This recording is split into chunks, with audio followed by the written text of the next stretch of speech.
Testing, hold up. Testing. Alright, I'm gonna build something here. Let me just...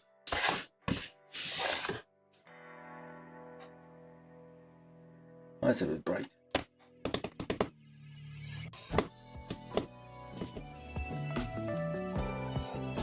Oh. Right.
From YouTube at Hatarahanzo 9841 said hey yo.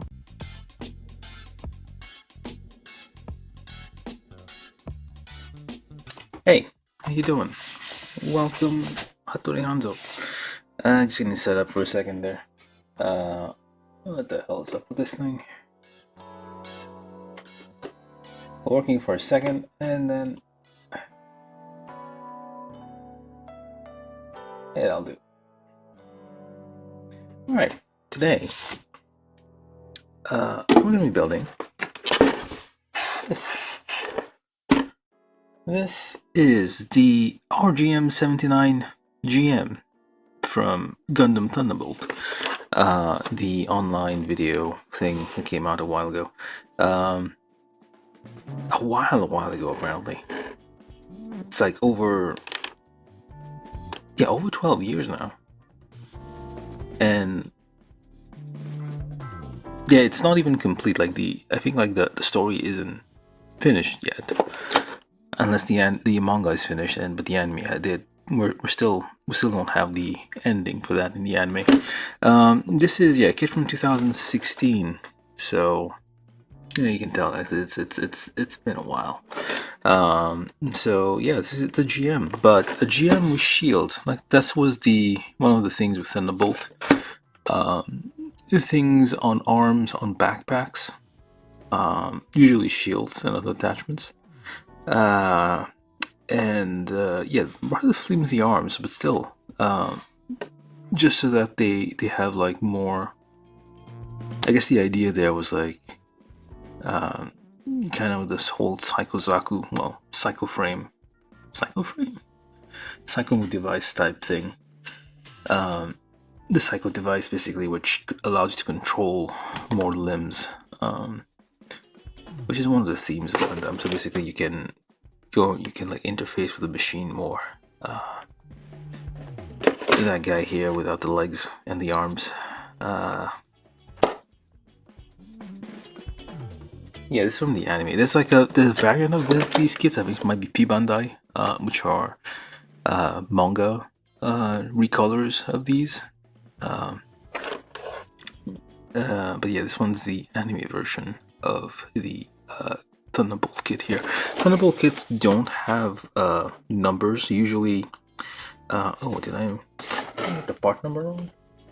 Hold up. 9918. There we go.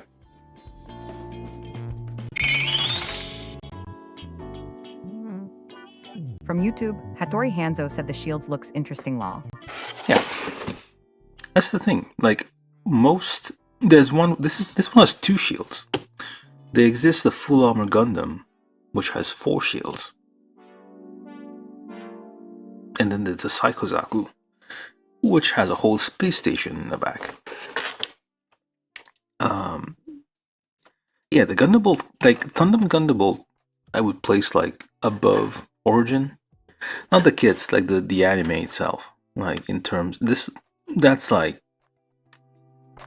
well, if you want the peak cinema meme, or whatever, that's what it applies to. Like Gundam Thunderbolt is probably one of the top animes, Gundam animes.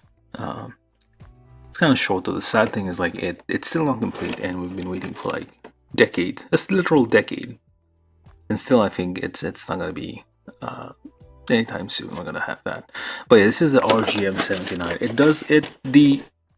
It looks like a GM, but then you get a bunch of little verniers here, because the whole thing here is like high mobility in space, being able to like change direction, like I draw off the hat, so you have like a giant backpack with lots of thrusters, lots of like things to change direction on the legs, arms, shoulders, whatever.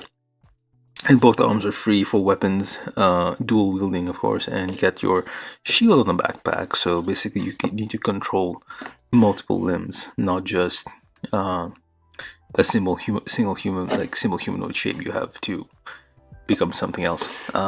Yeah, this is a kit I've had for a while, so I've been saving those basically. But this is just a GM. It's a GM. It's a GM. Just a GM. Nothing fancy. I think I built another one of those, but it says it had almost the exact same body. Well, GMs are mass-produced units. They're the Federation's Zaku's, technically. No, they're not really. They're mass-produced. They're all the same. You could take put a horn on it and put a face on it, just a couple of eyes, and you got yourself a Gundam. That's what GMs are. Well, like a economy, like a store brand Gundam. Essentially, this is what the GM is. It's like lower quality, not quality, but like less features. Let's say.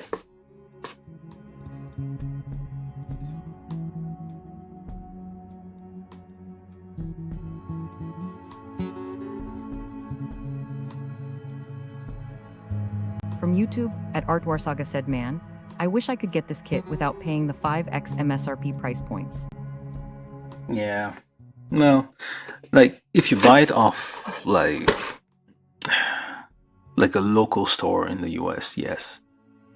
Or I guess like most store in the world, yes. But I buy it direct from... I used to buy things directly from Japan, so...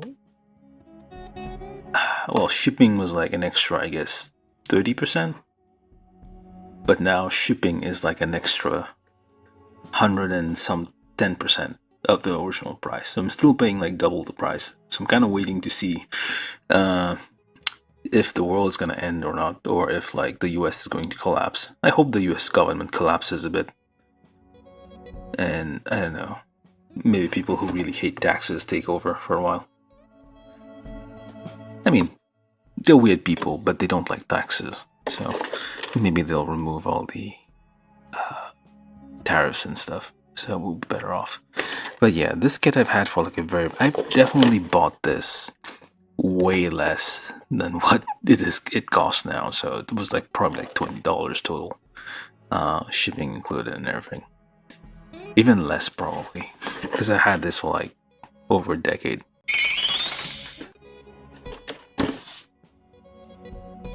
From YouTube, R2 Saga said the term you're looking for is mass production unit, where they save budget by cutting some features that prototypes have. Yeah, it's a mass produced, but I prefer like, well, I call it, well, I don't like GMs technically, I prefer Zaku's, but this is like the great value Gundam. But yeah, but this one's like has a lot of details. I'm not sure, it does not look like the arms are articulated. There are a lot of like master grade kits. Thunderbolt master grade kits are like stuff I really want to get, because they have, for one thing, the arms are fully articulated and you have a lot more.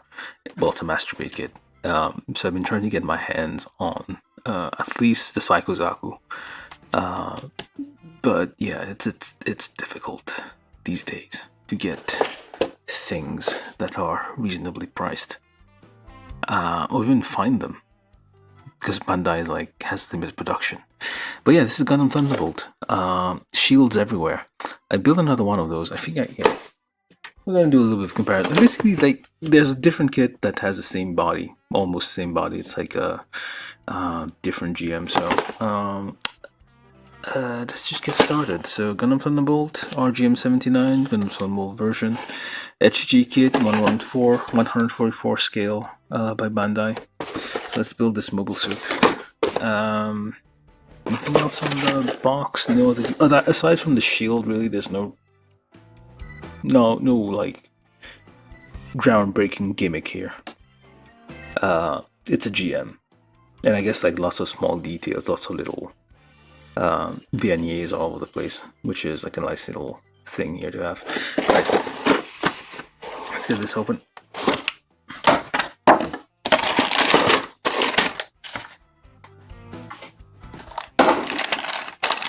Okay, so let's give me a second here. Hold up. What's going on?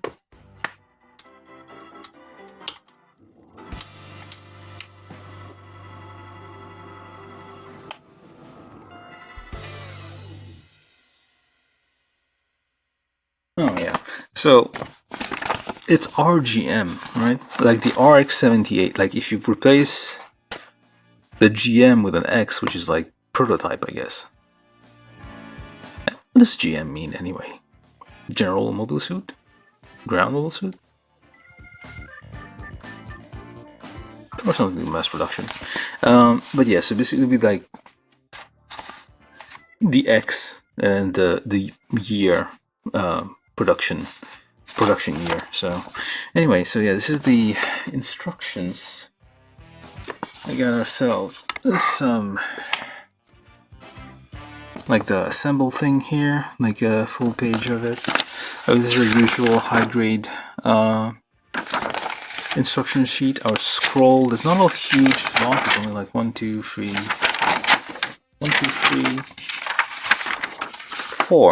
pages of instruction, but it's kind of dense instruction. And these are old school, well, not so old, but kind of old school, but they don't tell you what you're building, they just tell you like, hey, start building this thing. You don't really tell you like what part you're building. So yeah. Oh, the other thing about Thunderbolt is just like it's kind of nice though. Look at that. You have these like the housing, the joints have like are housed in like some kind of rubber, well, cloth. Well, they're housed in something. They're not like open to the elements, well, of the vacuum of space or debris and stuff. Because that's the thing they thought about. Like, because think about like these things, they're like fighting in a. I think most of Thunderbolt happens around the wreckage of a space. I think Side 4. Well, some colony where there's lots of debris, so you don't want debris to get stuck in your joints. Although that might just be a Federation thing. I don't know if the Zaku's had those. I think the only kit I have is Psycho Zaku from the Xeon side. Everything else is Federation. But I mean, oh no, wait, there's a. Yeah, I think we'll see when we get there.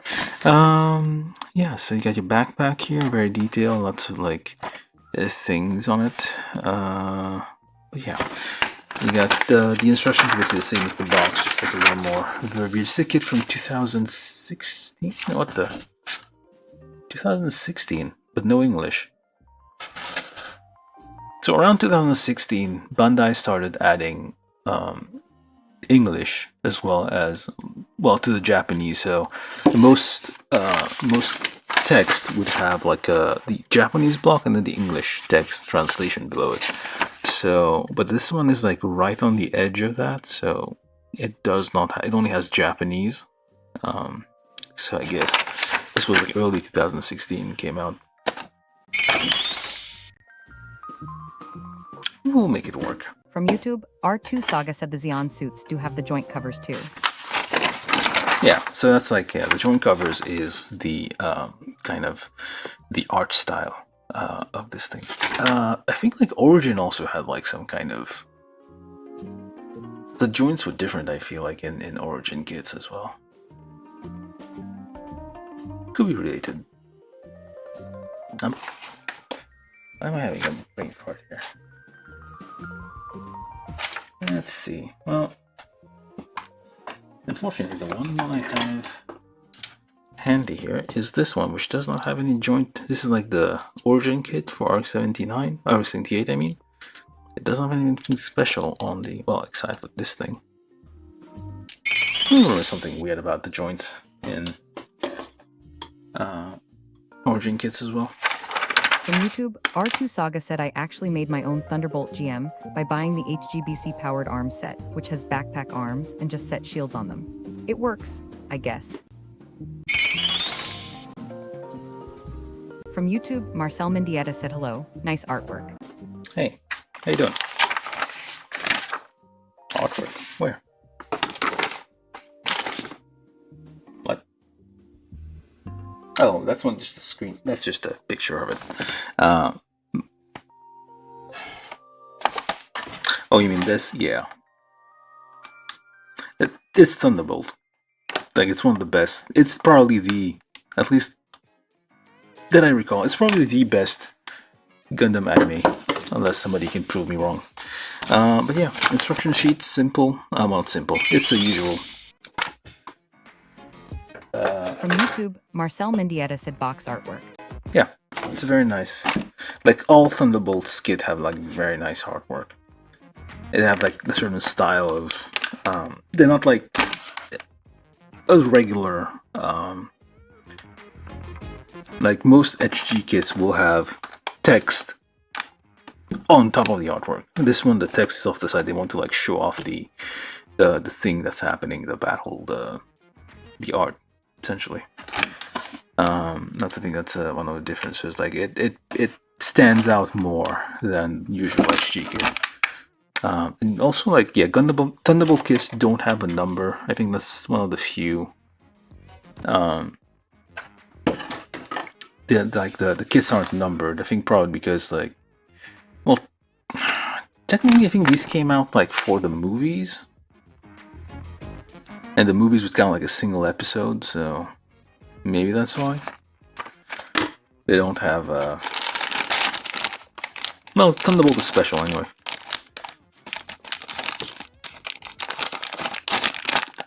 I need a better track music for this. Let me see.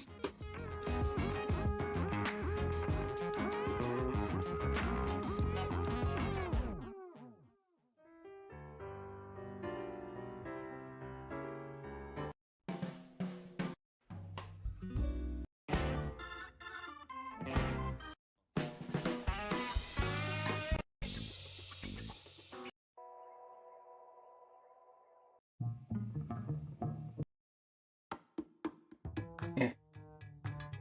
I only have like aggressive jazz. I've seen, I've heard in the thing, but the jazz part is really that Federation guy, whose name I forget.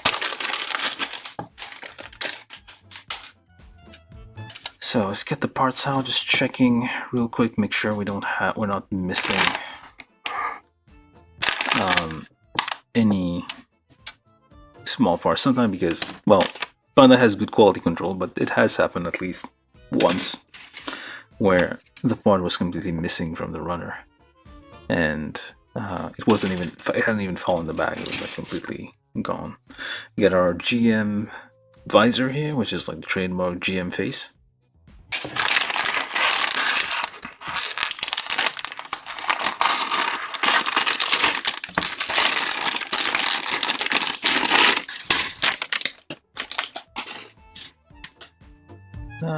Quick check.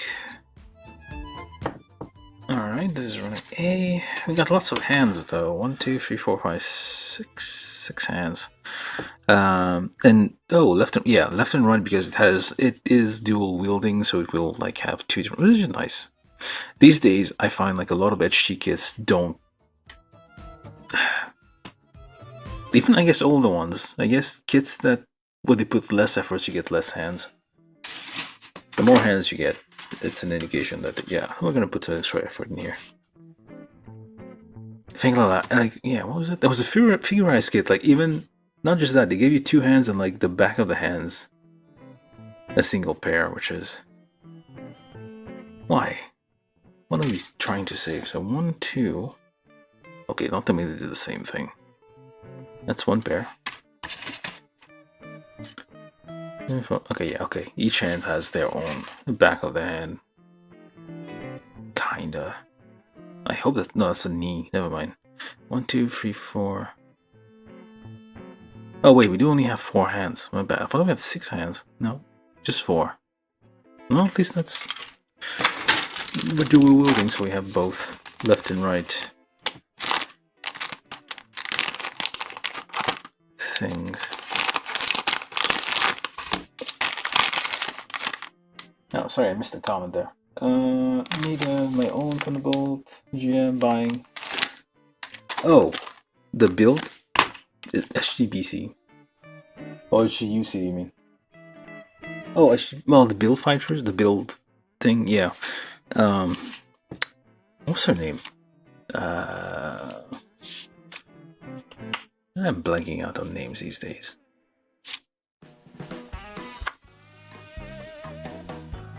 Fumina, yeah. At her mobile suit, the yellow thing is basically from Thunderbolt because it has arms hanging out, I feel. Oh, maybe it wasn't. I think it was GM, but like, Yeah, so we got some stickers and also we got some markings. We got markings for like extra. Well, they're the Federation markings everywhere.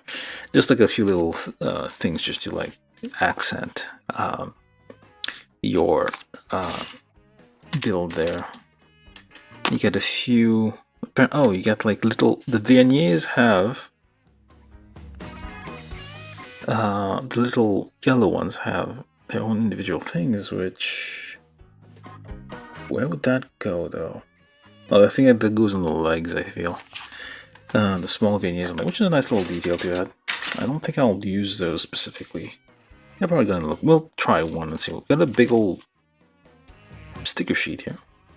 No, not sticker. A polycap sheet. These still use polycaps. And you got nothing missing. Okay. Alright, so let's get to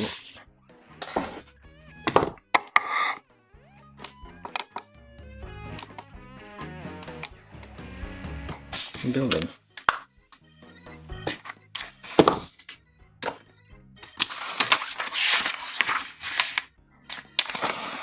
Start with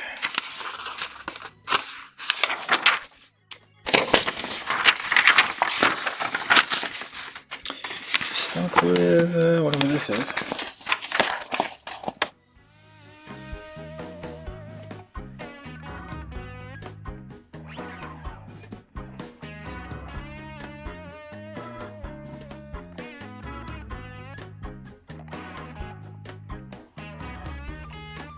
The heck?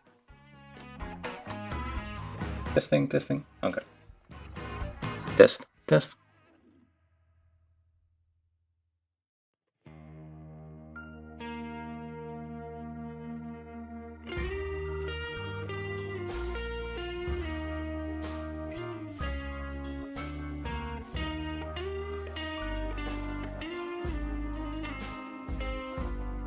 Wow.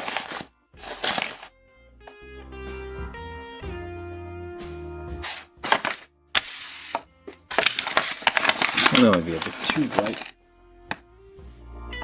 Alright, so we start with the chest here. Let's see. I need E.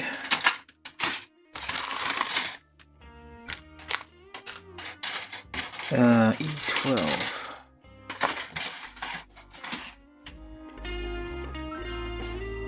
I should have lined up the runners.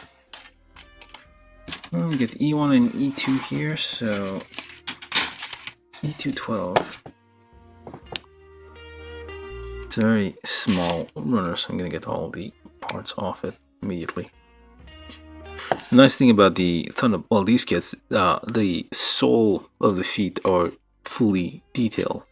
A lot of HG kits will not bother with those, they'll just give you hollow feet. Especially older ones, or, well, even older, well, depends. Kits where they don't really care about they're not putting that much effort. They'll skip on the extra part to give you fully filled out underside of the feet here. So it's a nice little thing to have. Generally, kits from OVAs are detailed because the OVAs themselves will be more detailed.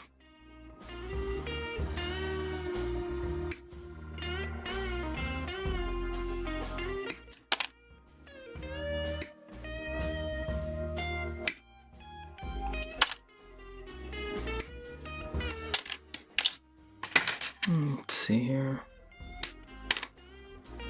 I suppose it's kind of clean. I'm kind of worrying about my nippers getting worn out again. Alright, put that over there. So we start with E, and then we need another runner, which has very few parts. We get the whole thing. There's gonna be a bunch of parts left over. Possibly.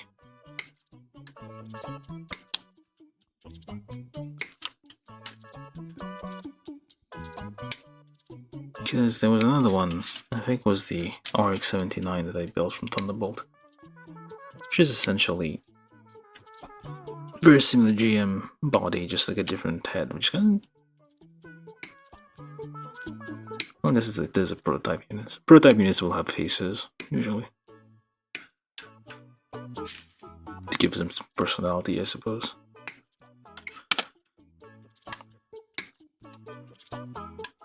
He has double shield.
That's B2. Make a pile over there. Alright, that's B, that's E. Oh, they were kind of there's lots of runners, but they were kind of small runners. Alright, from A. So I need E.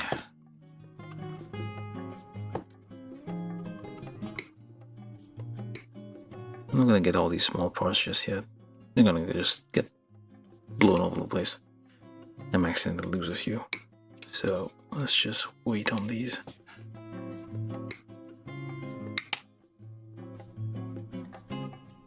I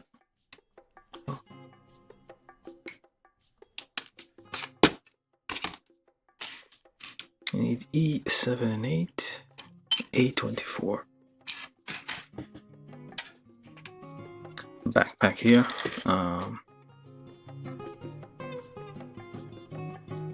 It looks like a like a NASA, like the kind of cloth feel to it, like a NASA astronaut backpack.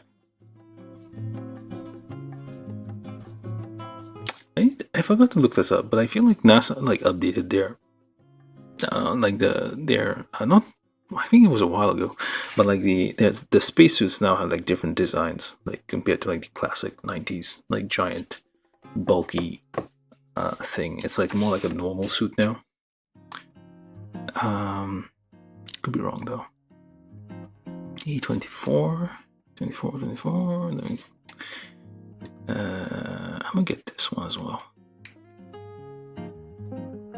Oh wait, that's okay.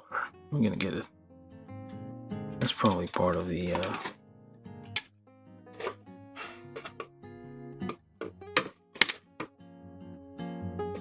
waste.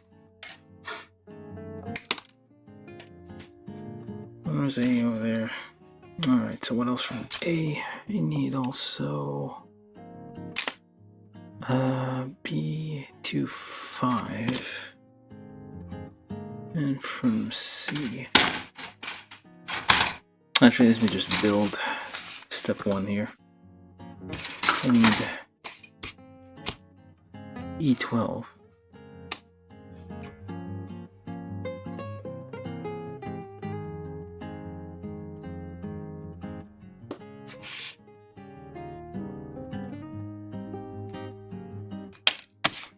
Just checking the focus for a second there.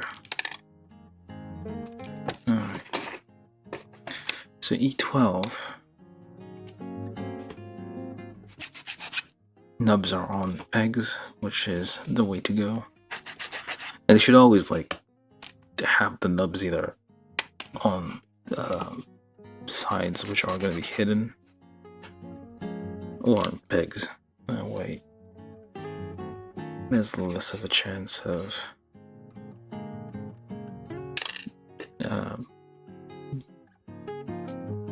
like stress lines or other messy looking things showing. Alright, so E12 polycap 4 times 2. From YouTube, John Ventura said, "Hey." Hey John, how you doing? Good evening.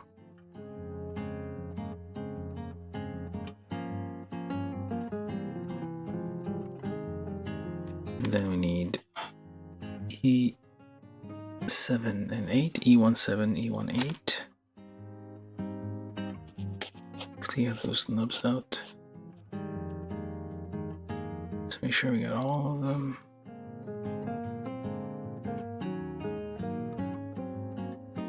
Kind of hard to see because it's yellow, and those are already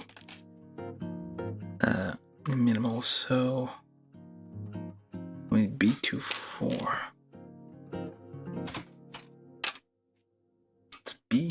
What did I did get that one. Okay. And A24.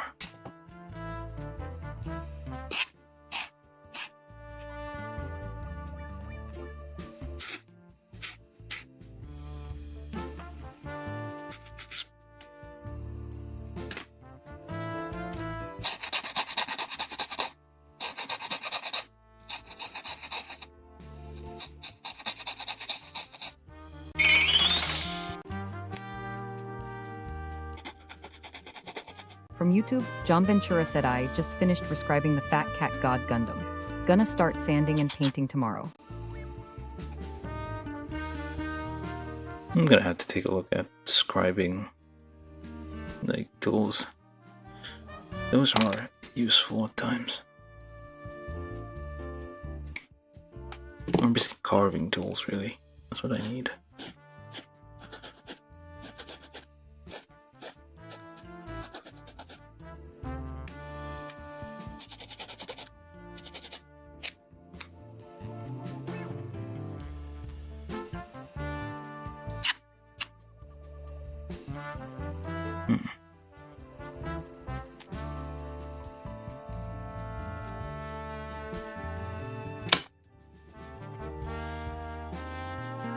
Yeah, definitely should have put, instead of putting that on the edge like this, you would put it like, I don't know, somewhere else. Well, it's like less visible.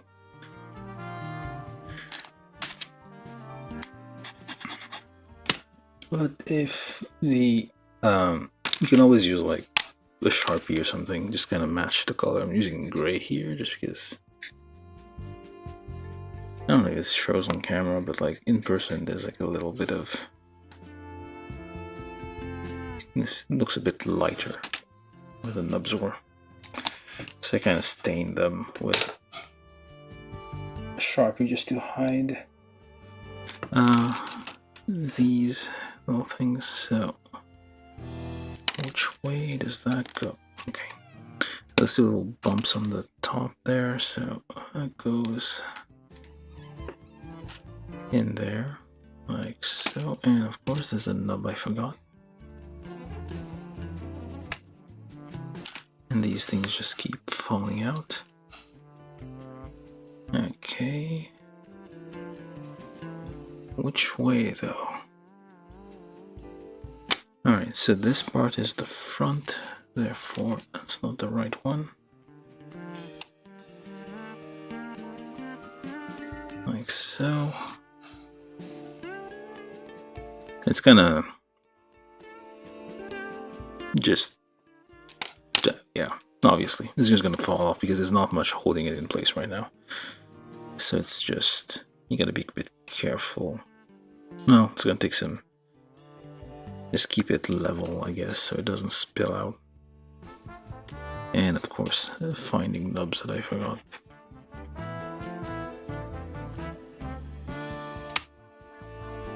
Just make sure it doesn't spill out right there.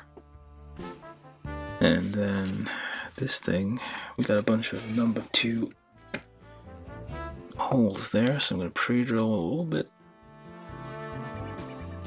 just to make that slide in easier.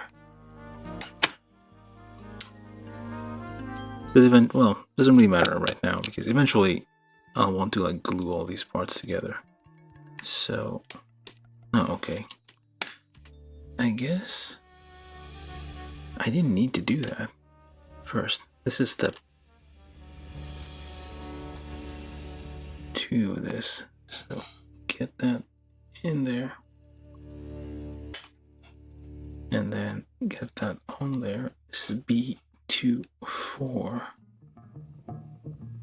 And I'll wiggle the polycap a bit. Try to get it to sit in there. That's kind of the problem here. Alright. Yeah, the polycap is kind of bouncing, like pushing against the part there, not letting it sit fully down.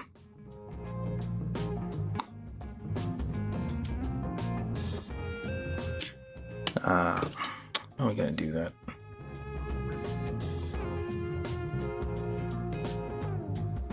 Need to wiggle the polycap until it sits in there. Hopefully there's going to be a part that's going to kind of hold all this together, because right now the polycap, I feel like, is, well, something's preventing it from connecting fully. There's a gap, definitely.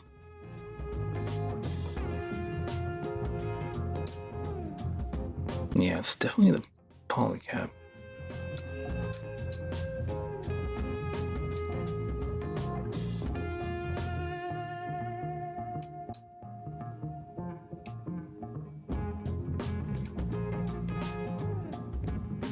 Okay, let's ignore that. Just keep going. And that just pops on there. And this goes under number 3. Nope, it's kind of loose. That's fine.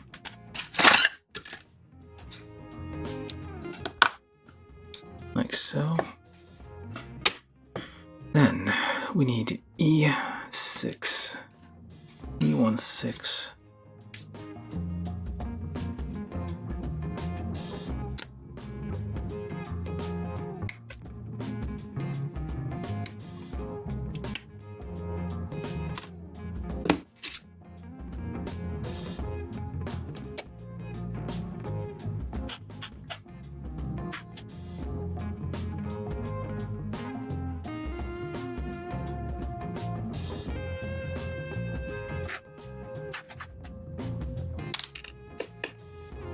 Let's try not to drop those to the ground.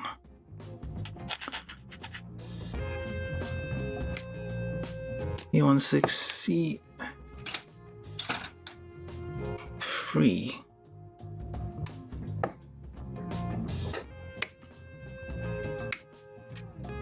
Okay, this is B, so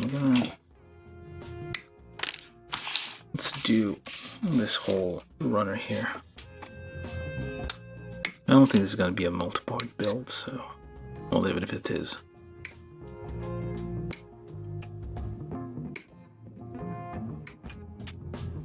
It should still be fine.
Kind of getting a bit messy.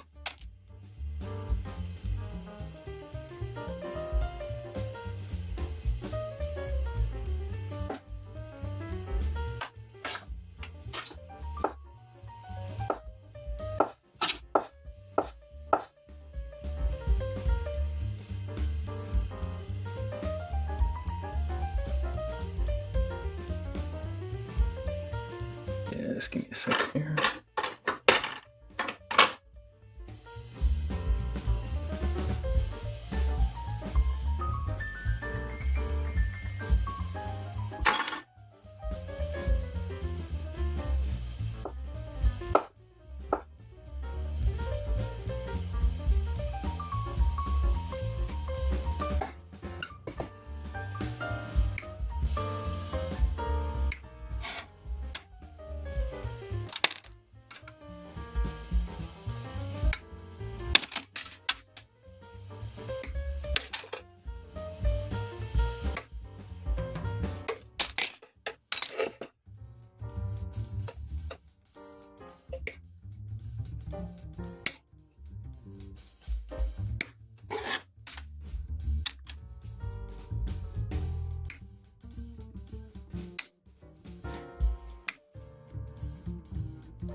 Oh, it's just plastic is kind of hard.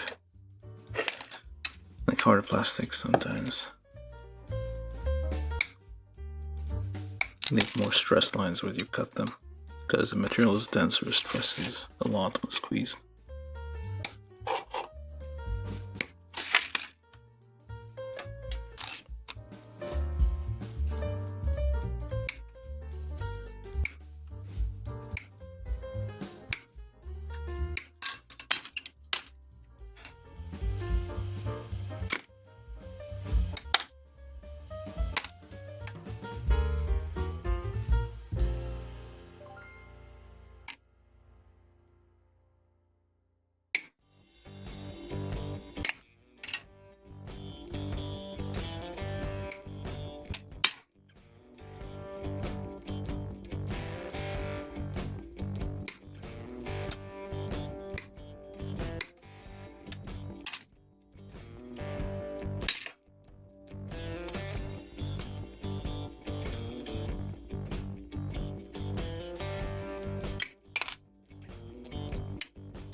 Alright, this is pile all of C, I hope.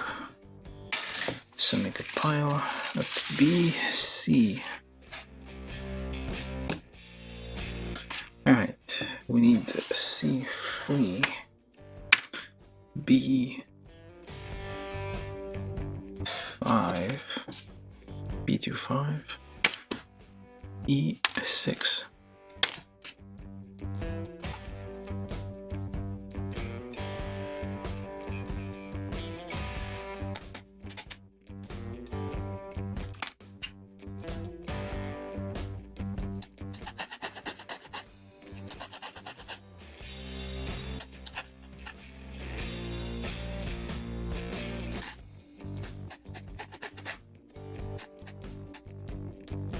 Kind of right next to a piece of detail there, so you gotta be a bit careful.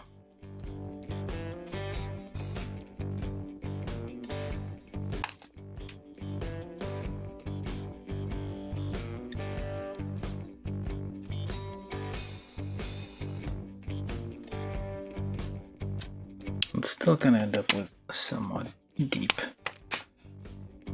stress marks there, so try to cover that up with a little bit of staining here. It's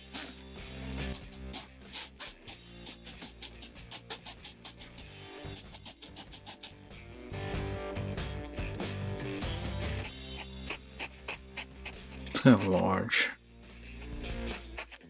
gates here, kind of large things, which they could have, I don't know. I feel design this a bit better. Alright, so 0.25 goes on there. Or actually, does this thing go on there first? Let's put this one on first.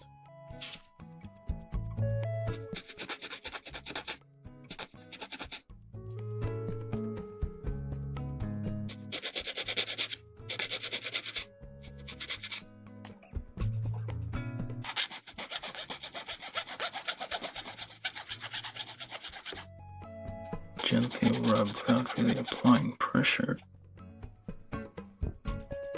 Let the teeth of the file do all the work of scraping off the excess nub there.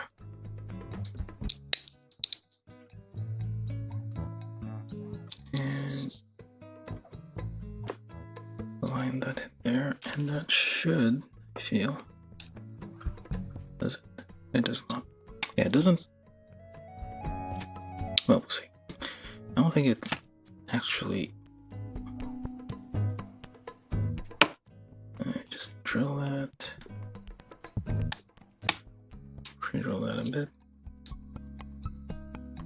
I know it's gonna help like hold these two pieces together.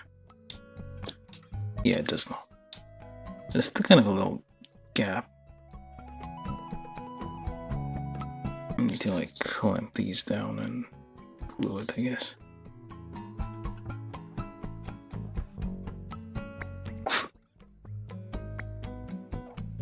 And on here,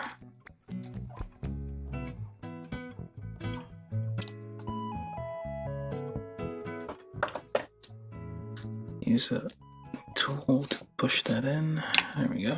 It's nice they give you like separate colored plastic here. Lesser kits would just give you this whole thing as one molded part and just say, oh, put a sticker on there. Or even not even put a sticker, just like tell you to paint it on your own later. All cap 6 for the neck and G free.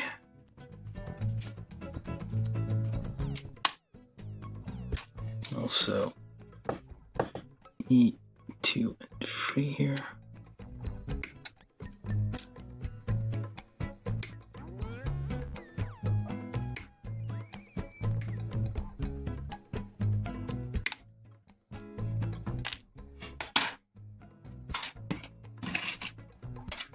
G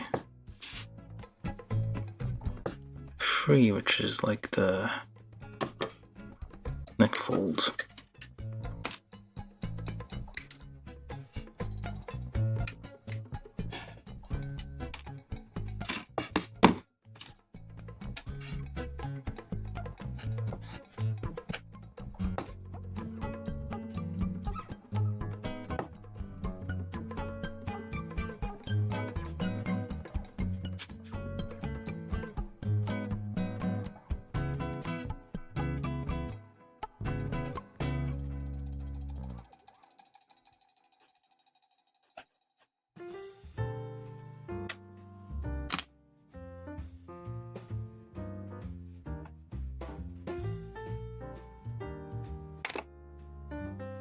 Is there a front to this?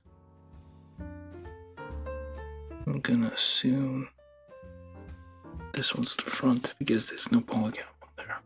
Well, it's no nub, I mean. So push that on there.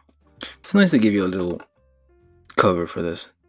Usually just like tell you to use this neck polycap and on its own without anything else.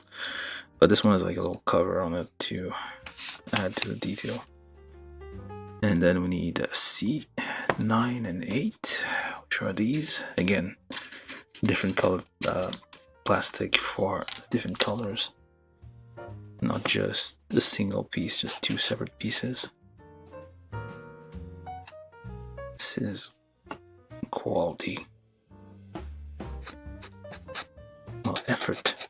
It's still an SG kit, but SG kits have a very wide range of complexity.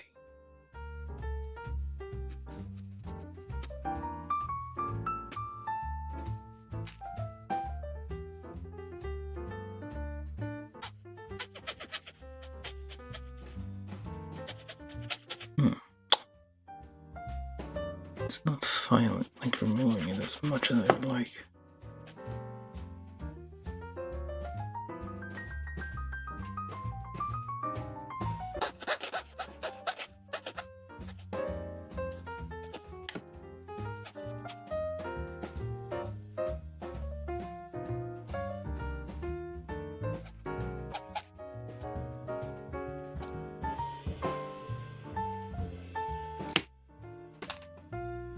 very, very small parts. And you still gotta remove the nubs off those.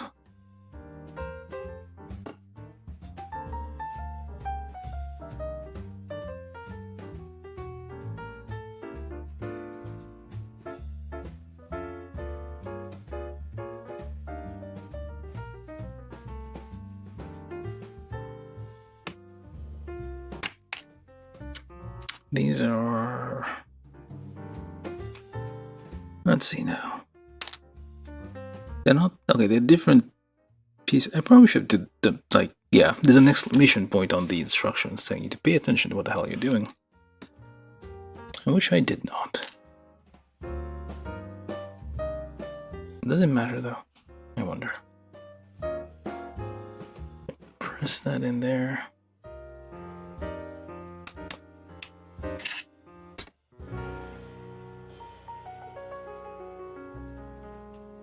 And goes in there, I suppose. Yeah, there's like a, well, just at least figure out, like, for yourself. Well, I'm guessing it goes this way and not on here, just based on the angle, the shape. It can be weird if reversed.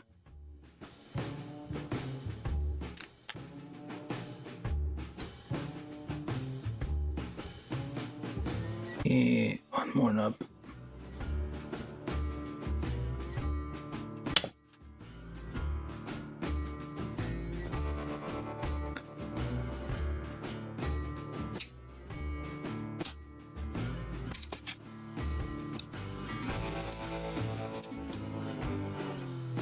Push that in there. There we go. Oh. Yeah, this is a wooden stick, like a soft wood stick to like press parts so you don't damage details and whatnot. Alright, we're making progress here. And that's the torso. Done. Now the head.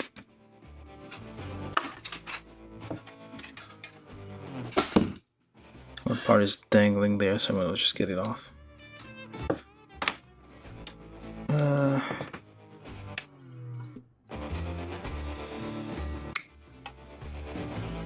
We need A78.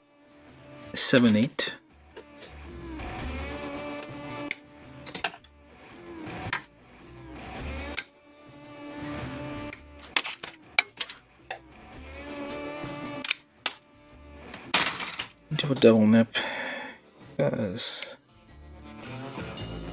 these are a bit annoying. Okay, this thing is getting distorted.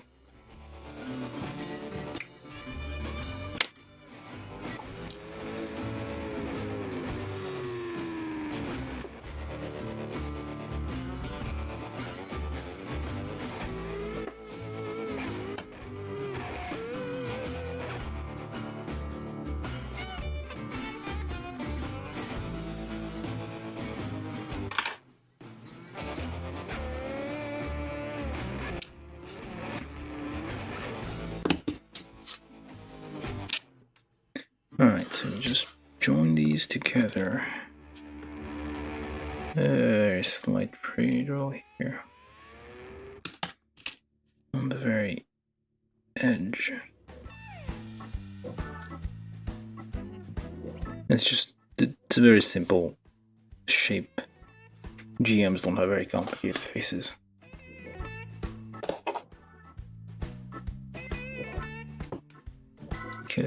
Shave down anything that would get into the overlap.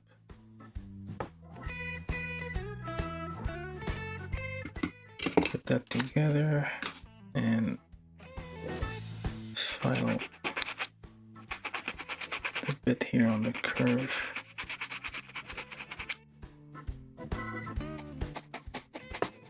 Try to match the curvature here. It's a bit difficult because you don't really have Can't really reach in there.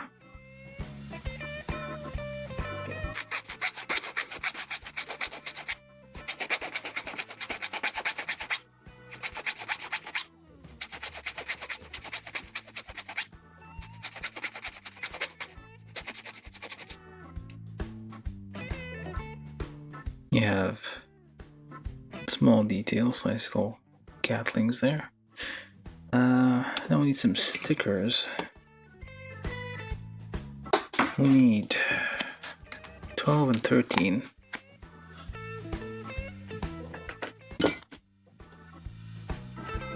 Show your classic GM colors.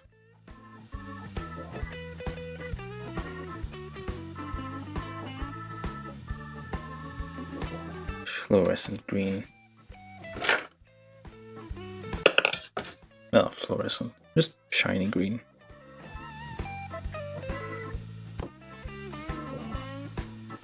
Line that up. Oh, I think it's upside down. Oh well. Actually, no. Can't really tell, but it's like not exactly rectangular. It's a narrow edge. That's a rhombus.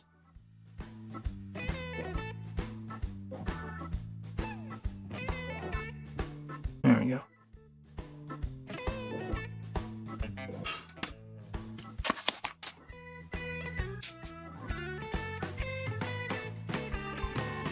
Those very small stickers are somehow difficult to line up.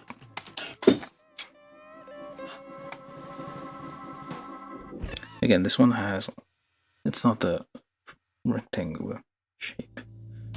It's like a slightly wider end, so I have to line it up with the shape in question, or the receptacle.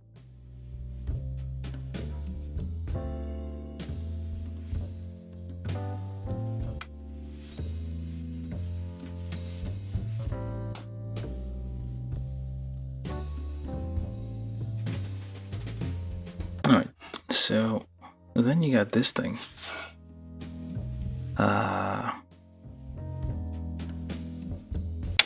What I'm gonna do is, so we can find it.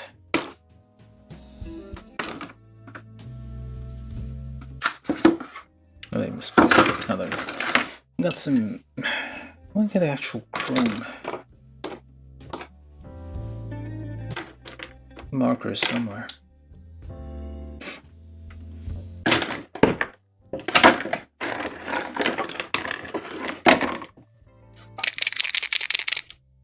I don't think it's gonna reach. That's not the right one.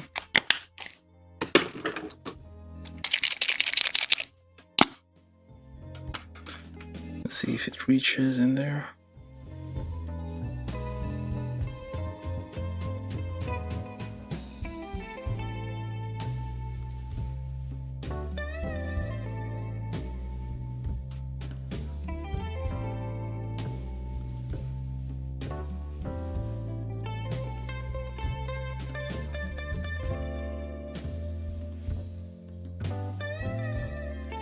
A little bit of chrome.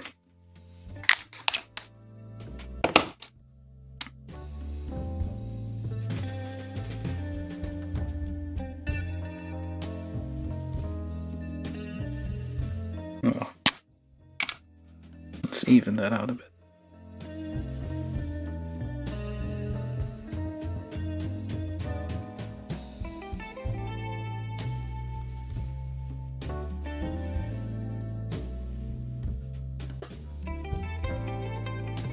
Okay, I think the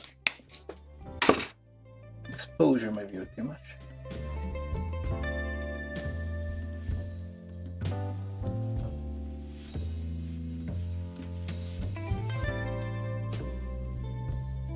Alright, let's just keep it at, like, sometimes the exposure is too much, or it's not enough. But basically, yeah.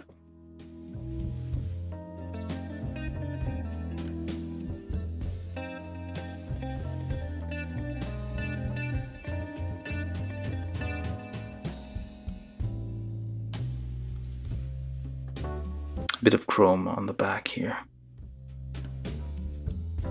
Let it dry for a second. And then we will need the other option would be to cut out a piece of foil sticker and kind of put it in the back. If you feel like it, you can just do a small rectangular strip or something just to give it some shinies. But the marker here just like goes into all the gaps. It's very chrome, very nice. Very shiny.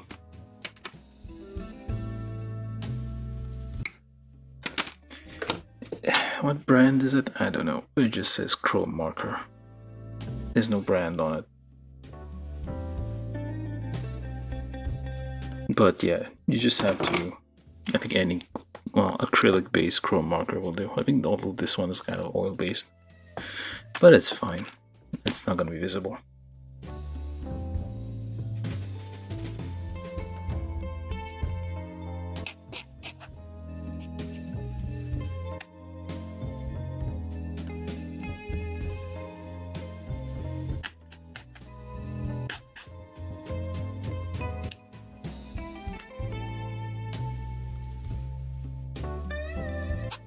Trying to get fingerprint. I say that and I scratch up the inside. Trying to get fingerprints or else dust on the inside. Almost dropped that. And then this is B1. There you go. Nice little chrome effect there. It's kind of similar to this, the top part, but otherwise we just kind of drab. You could probably just like do some panel lines, would also work, just to make the inner design thing stand out a little bit more.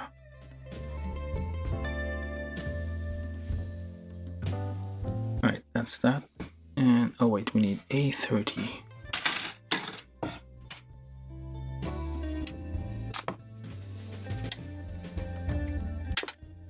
Tiny parts. They're gigantic gates relative to their size.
It's nice they give you like, well, I feel they could have put this all in one single piece, but I guess it does kind of like add a little more to the effect to have it like a separate piece. These, I want to see earmuffs. Well, not really earmuffs, headphones. GM is a shy guy.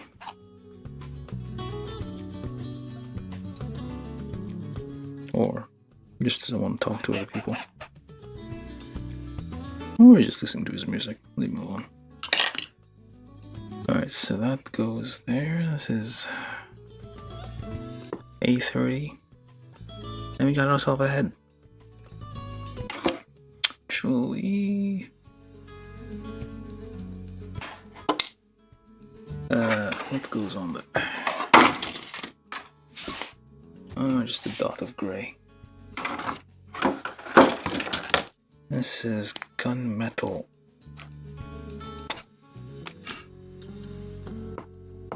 Color here.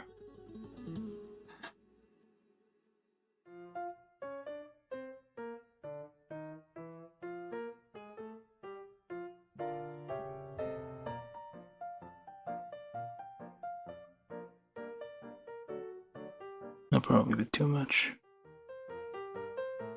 Yep.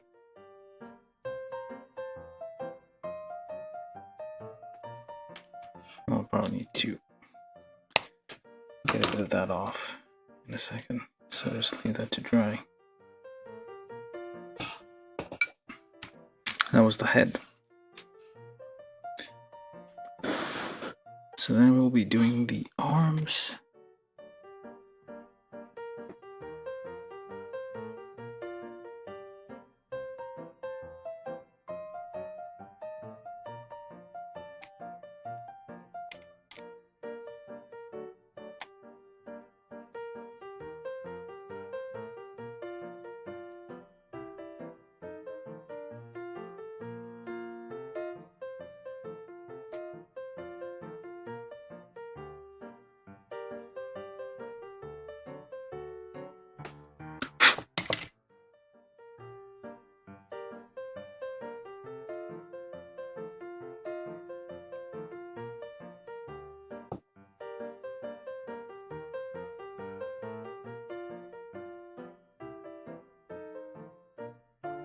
Close enough. Alright, we got a head. Now do the arms. Polycap 1, G14. G14, 9, 8. It's times 2 because the arms are identical. 14, so basically this whole area, I'm assuming. Looks like.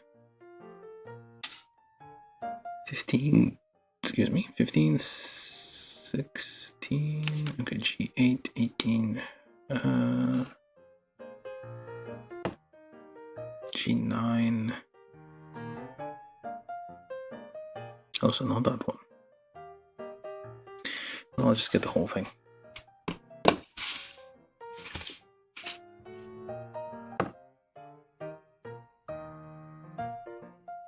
Yeah, why not?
Alright, that's all of it, I think. And now I'm gonna have to figure out from this file which part goes where. It's gonna be a bit of a hassle.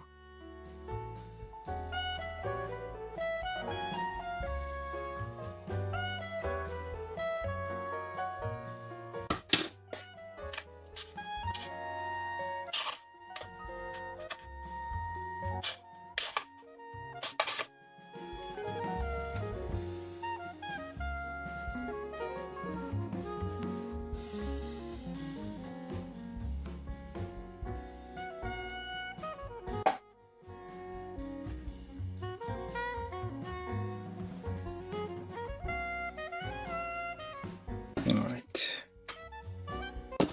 So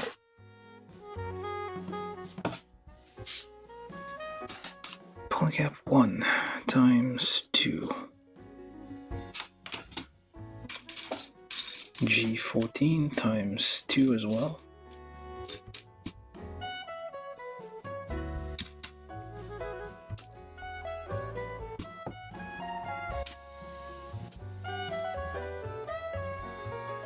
And the other one, assuming we find it. There we go.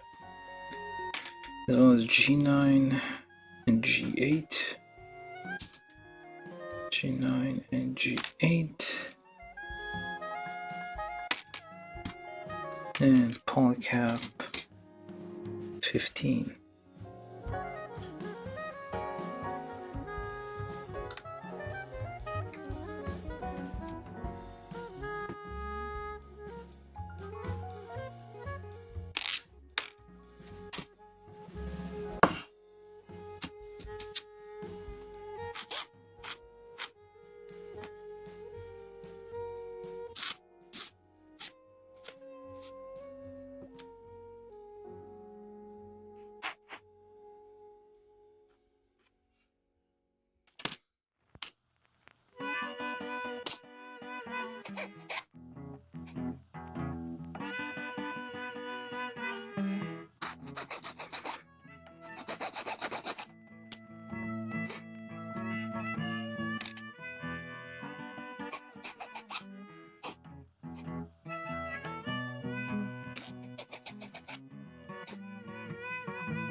Push to there.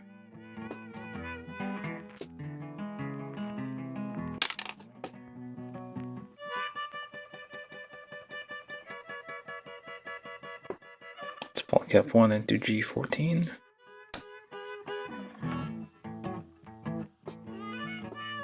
It's very, very stiff.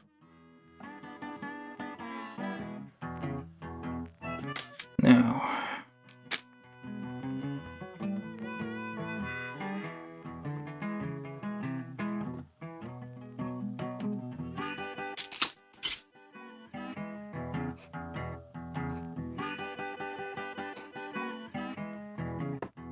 get rid of some of those nubs there.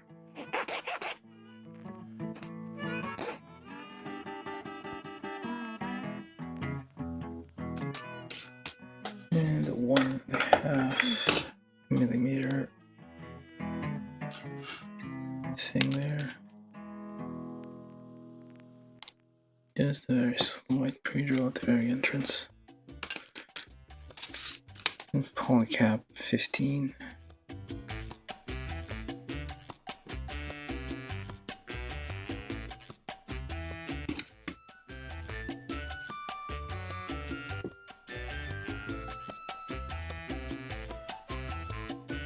Try to get that lined up.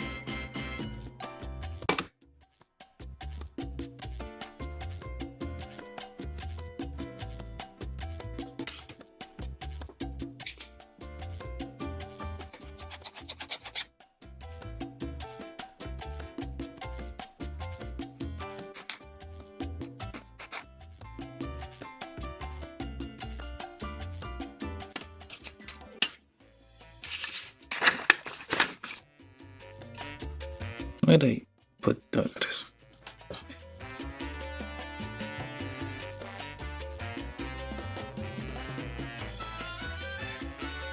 Kind of line this one up. So just wriggle that in there.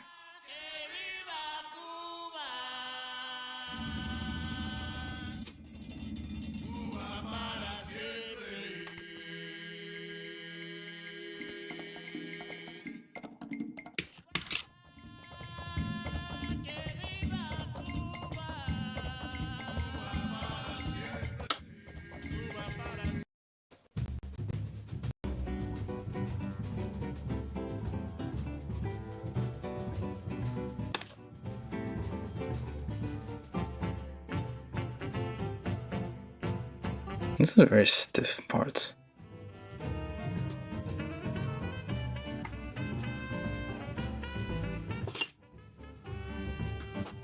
Fit together with some difficulty.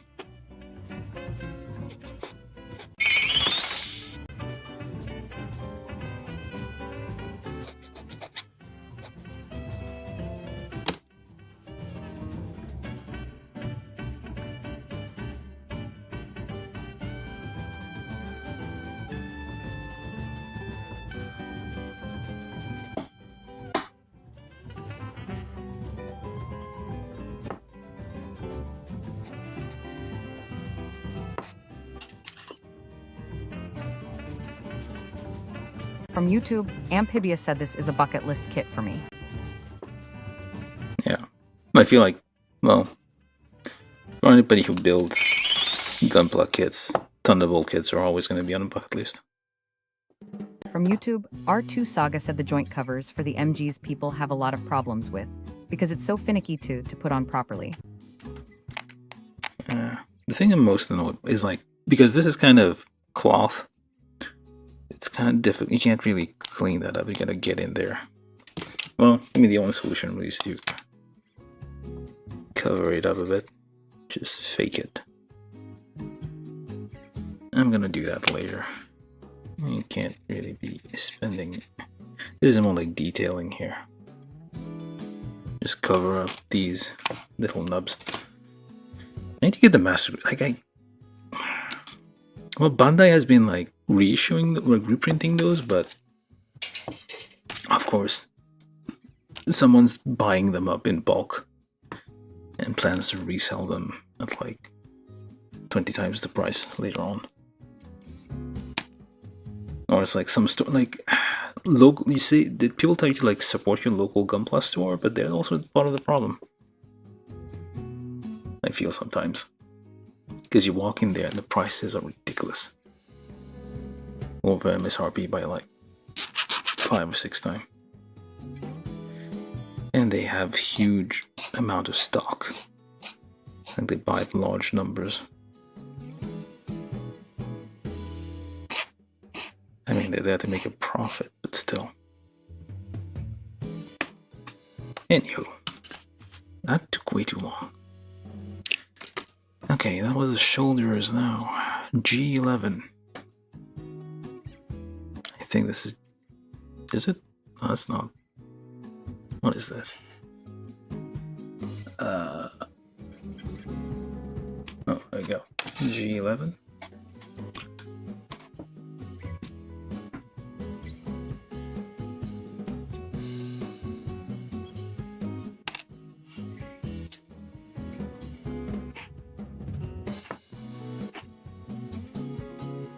Supply and demand bullshit.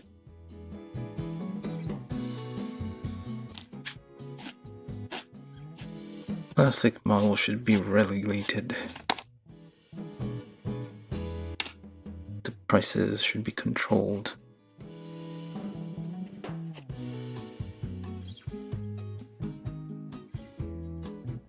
This is necessary. Put it on the human right thing. Turn to utility so they can't overcharge you.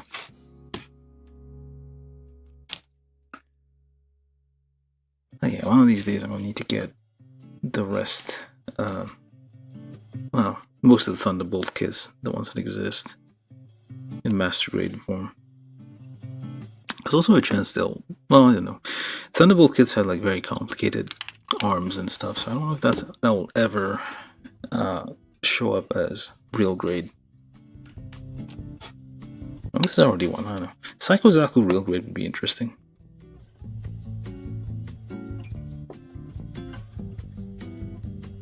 Oops.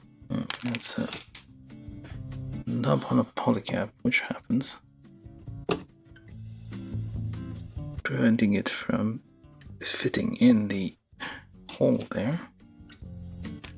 Press that in all the way. Now, G13, G12. That's not you. G13, G12. What does it look like it? Get the nubs off the things there. Of course, the nubs are on right on the detail. Not much we can do about it.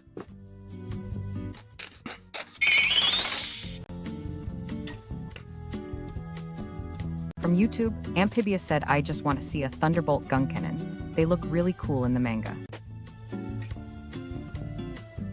Well, I did a bit of an RGM. No, that was from Unicorn. Oh man. Yeah, the manga is over, right? I think the manga must. I mean, it's been like 12 years at this point. 13 years since I think the last anime came out. I think. I'm not sure.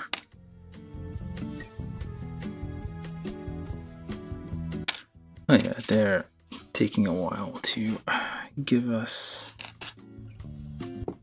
This is also ×2, so this part at the back, this part on the right, just wiggle that in. Wiggle, wiggle, wiggle, wiggle. And this part on the left.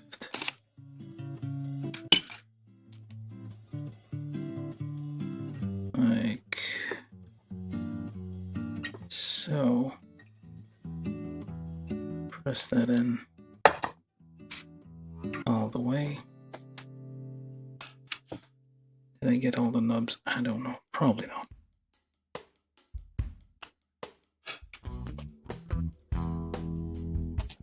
There's not. There's like very few mobile suits. It's mostly GMs versus Sakus. Well, DOMs? I think they were Dom. Like the big thing really is, at least on the Federation side, like the arm-mounted things. Oh, there was a thing like the gun cannon thing. I don't think that was a gun cannon. I could be wrong. What am I even talking? Oh wait, the gun cannon, the girl pilots, I think. That one, yeah, I suppose. The thing is, like, you watch the anime and then you want to build a kit. Or sometimes you build a kit and like, oh, I haven't seen this anime, I need to watch it. Those kinds of things happen. Did I assemble this one right? I hope I did. Okay, that thing on the back. Yeah, that's about right. Alright. Now D5 and 4.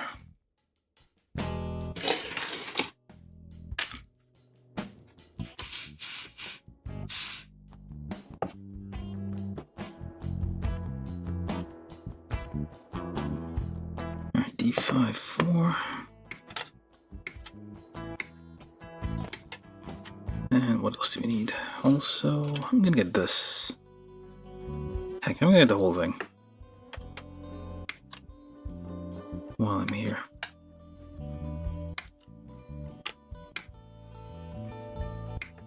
There's a... Yeah, there's a gun... Well, it looks like a gun tank, but it's... Like, it was shown, like, briefly in the anime, but I feel like I built that before. A Loco Twin set? I don't know. It's like a very small mobile suit that From transforms. YouTube, Marcel Mendieta said there isn't even a Thunderbolt kit for the Zaku II or a Dom.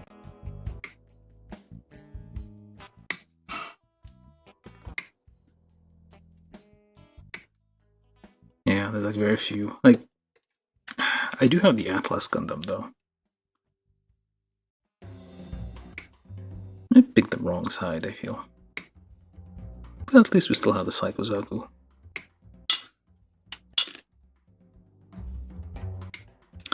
That's why, like, that's the thing about third parties. They're passionate about what they're doing. So if Bandai won't do it, the third parties will. Someday. We hope. Incidentally. From YouTube, Amphibious said there is the big gun Zaku II. Yeah, I do have that one. I don't think there's a master grade for that, is there? If there is, I want it.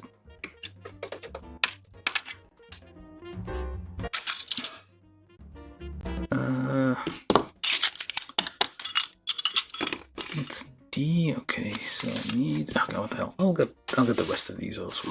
The whole thing.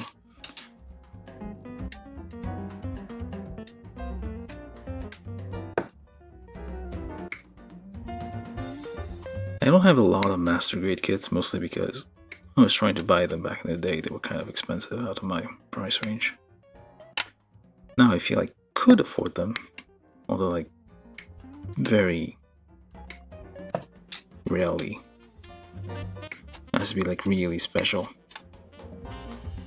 before I can justify the expense. Or like wait for the end of year period where things go on sale.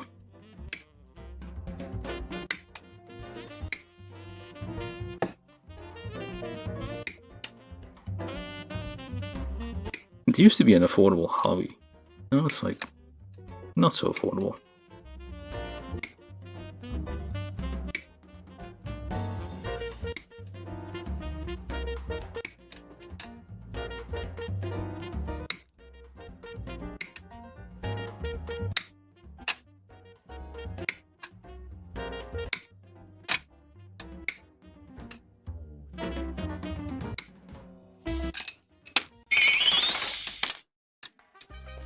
From YouTube, Marcel Mendieta said is it P Bandai.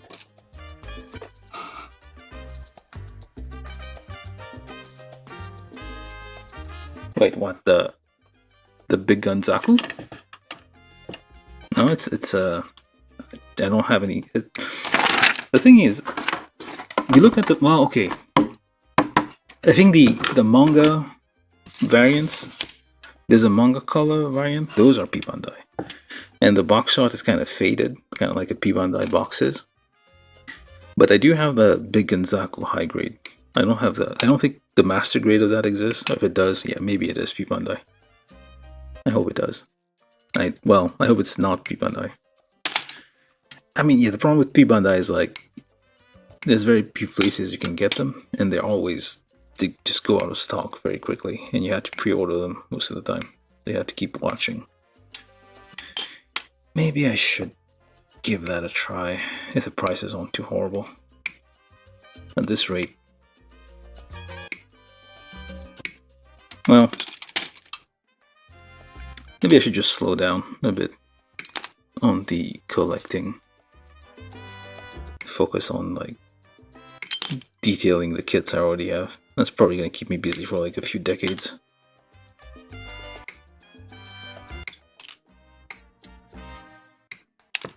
Alright, that's all of Runner D, I think. Hope. And just make a little pile over there. Alright, so then, key 19 as well. And what else?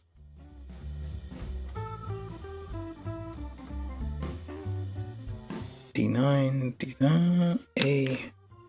We'll need the hands, of course, because we're doing the arms, so let's just get all the hands. There's only 2 pairs of hands.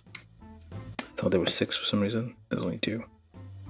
So it should be like standard for every kit to get like dual weapons, dual beam saber, and like double like open hand, just like relaxed hand. Should be like standard practice. Let's give us like a separate runner just for the hands. You can like reuse those in between different kits if they're the identical things.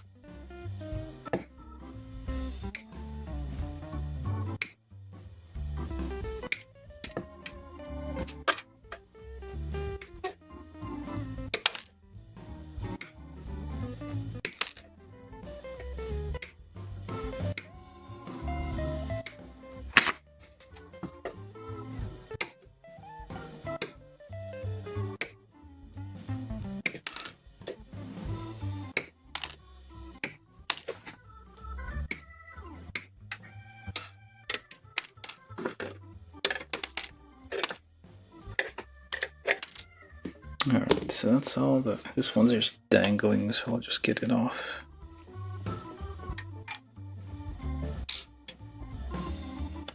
Back in the day, well, if you're starting out, I think lots of people would just like kind of wriggle the parts off.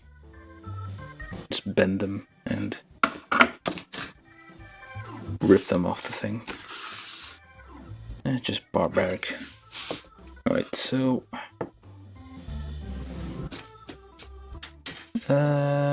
okay, so I went over here, so then step 4, no, D5,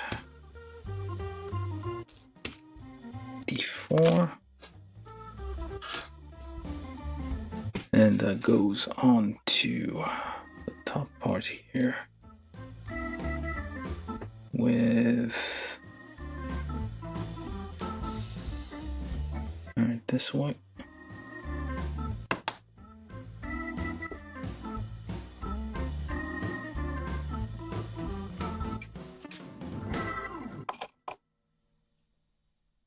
Slice off the extras there.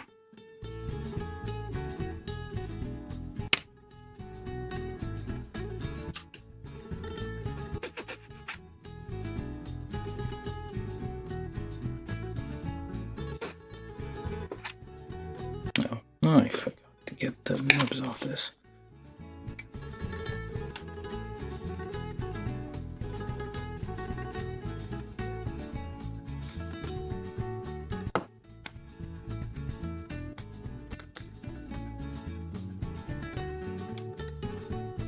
Well, kinda works out.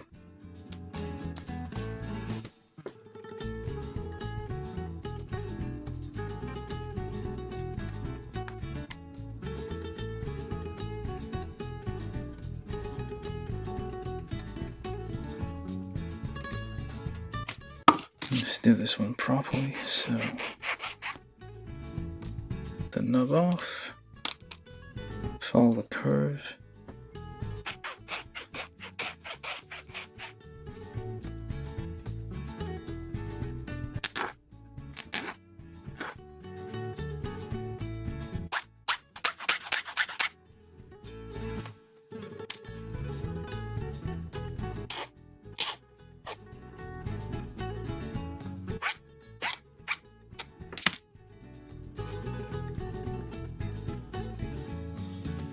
That is the back here, so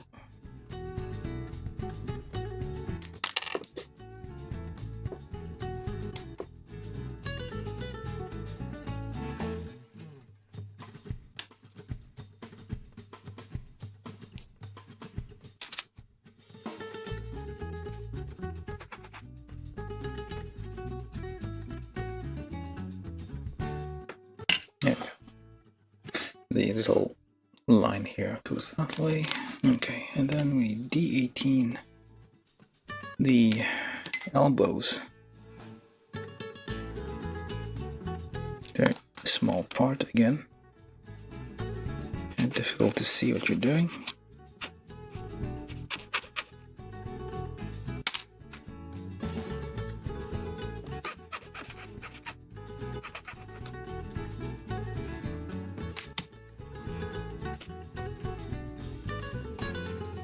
It's kind of a little rounded bit here that goes down, so that way. It's a nice little detail. Like they have put the extra effort of putting a separate elbow piece here, which is quite nice.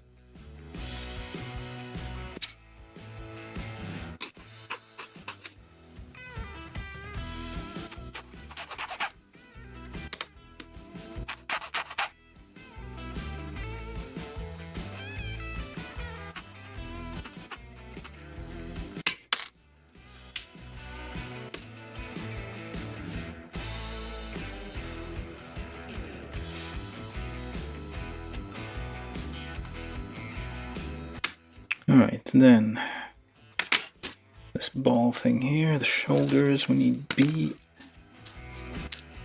and 3. Which pile is that? B. Oh, there we go. B2 and 3. And E2 11. Why though? Why separate? They're the exact same color, and yet it is. I guess because of the thickness. Like faster than thickness, I think they need to like layer it. Yeah.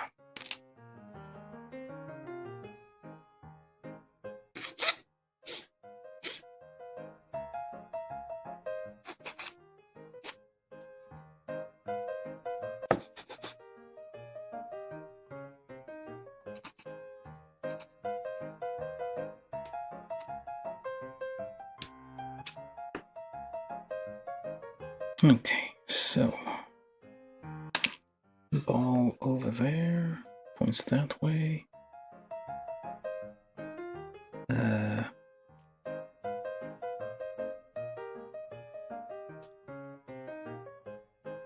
Goes on there. Number 2 hole there. Just drill that a little bit. And that one.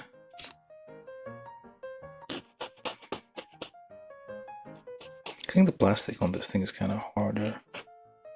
It's like an older kit, so the plastic, the modern kits have like softer plastic to be cut more easily and supposedly more easier to clean up, to produce less deep stress lines.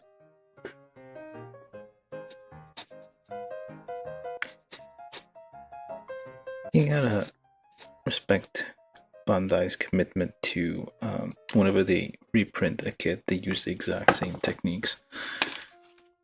Even though they're trying to phase out polycaps, you still have like decades and decades of kits which use polycaps, but they're still kind of sticking to those. Whenever they remake them, they don't like change. They should, I feel. It wouldn't be too bad if they say, no, this is not environmentally friendly, so we're gonna switch it up. The one thing they have changed, I think I read this somewhere, is like they changed the name of, well, the box text for God Gundam to Burning Gundam, because American moms were terrified that little kids would see that and be converted to Satanism or something.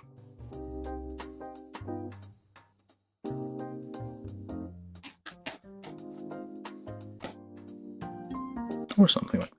Unless God is, well, is a trademark. Probably. It's probably trademarked. Patented.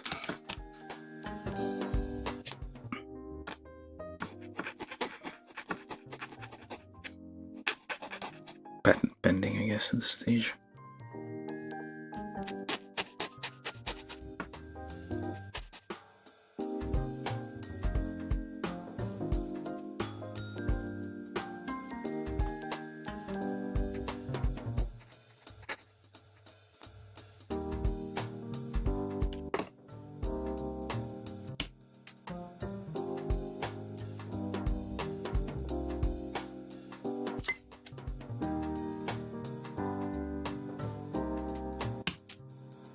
Okay, to hold this that way. The one without the pegs goes this way. Very slight pre-drill.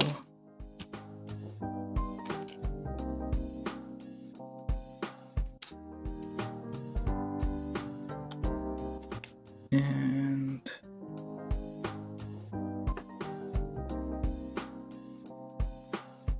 that's an interesting shoulder design, though.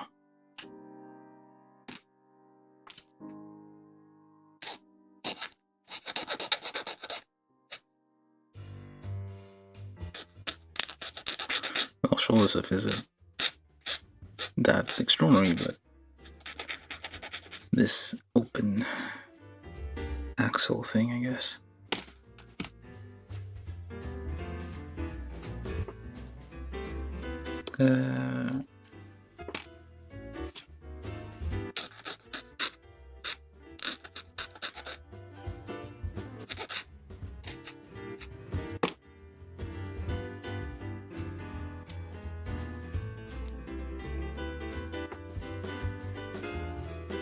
Okay, it's not going in all the way, so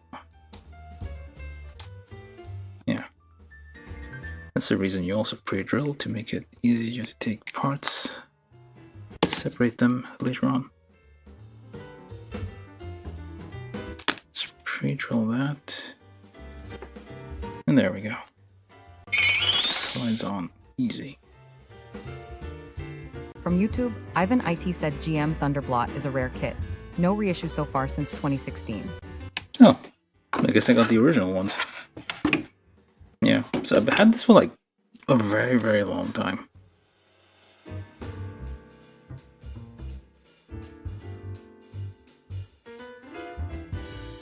I just picked it out at random. I don't know what's rare and what's not rare, to be honest. I just have kits.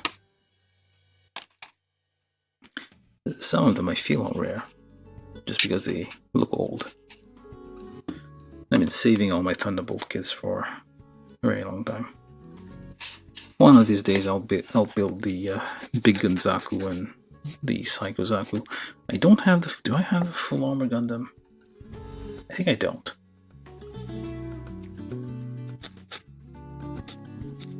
I think I have the HD full armor Gundam. That's the only one I'm missing. From YouTube, Ivan IT said currently, I'm building my third-party brand GM Spartan. Cool, nice. I need to like, yeah, I keep saying that, but I really need to like look at good third parties. The problem is always the price might be, because they're, even though the quality might not be as good as Bandai, they're still charging you prices above what you would get if it were a Bandai kit, most of the time. That's probably what Bandai doesn't do, like super complicated, like very few. Take the, well, like the Idol Dominator, the Kshatriya third party. It definitely is on the scale of perfect rank, and it's priced like a perfect Amphibious said I just finished the new RG Wing Zero.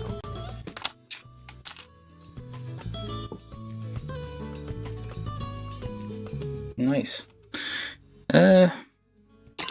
We do have, well, we have a Discord if you want to go share pictures of what you're up to with the rest of the folks here. From YouTube, John Ventura said Mac, call it a night. Have a good one. Alright, John. Good night.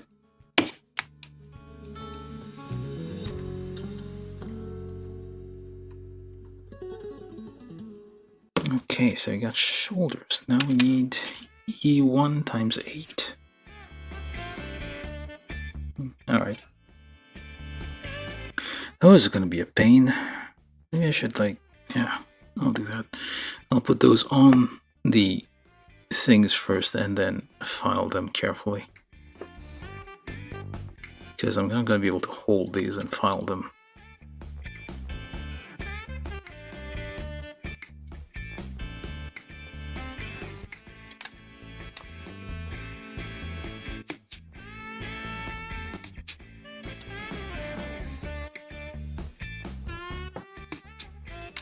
Most people just give up at this point.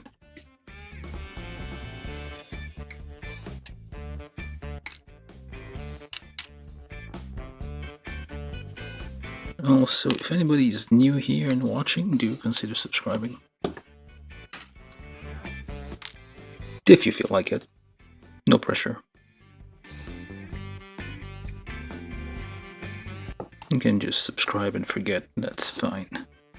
No need to get notified. Although, yeah, because like YouTube notifications are awful anyway. I have notifications set up for somebody else, and I get notification of a live stream a day later after the live stream, which ain't great. Okay, this is not going in, but it's a nice little detail. Like you have a bunch of these vienniers, separate little pieces there. It's easier to just put them on and then file the nubs so that you have something holding the part in place.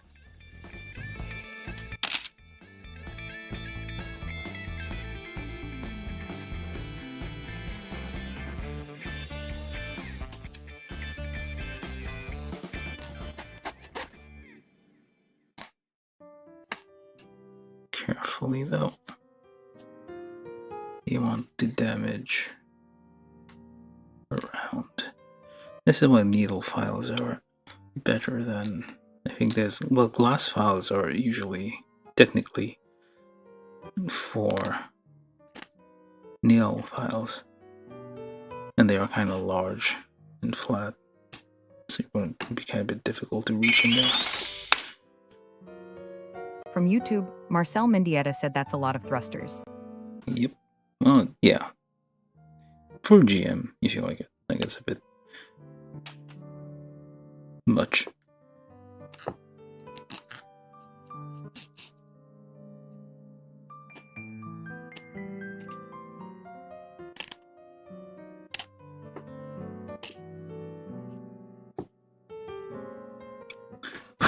Assume that the master grade version, these rotate.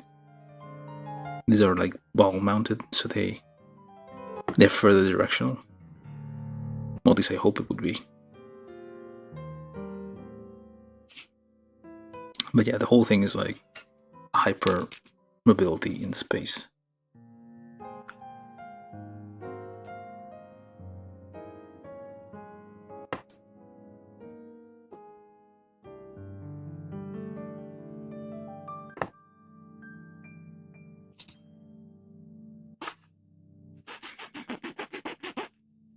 Careful. File down this nub.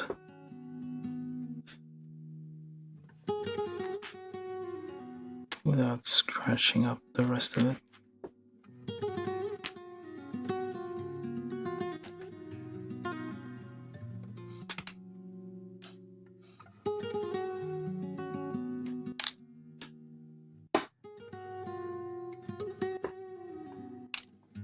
No, it's not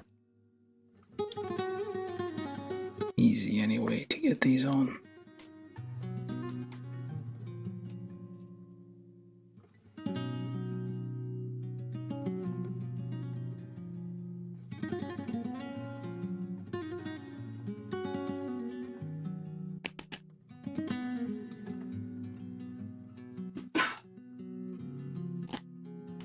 I mean, probably from a distance, you won't be able to tell if there are nubs on there or not.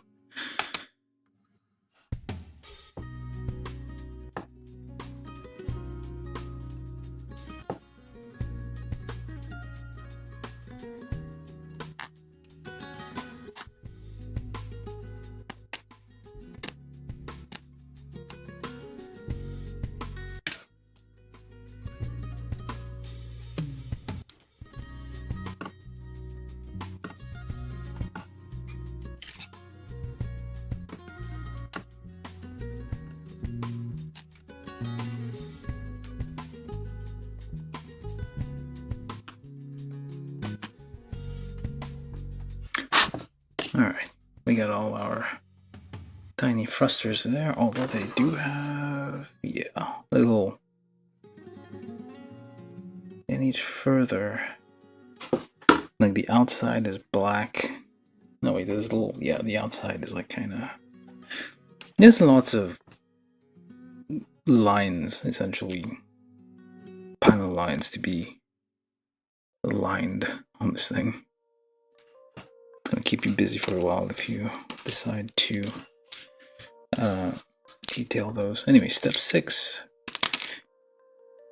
Literally 4 arms with polycap 1, D9, D8, polycap 5 times 2, polycap 1 times 2. This one on there, flat bit up.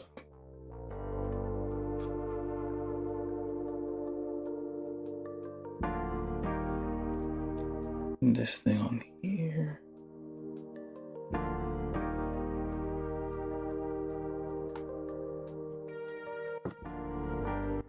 Of course, it's a bit difficult. And push that in there. I need to line that up against the table. There we go. Let's get it to bite on there. And ow, oh crap.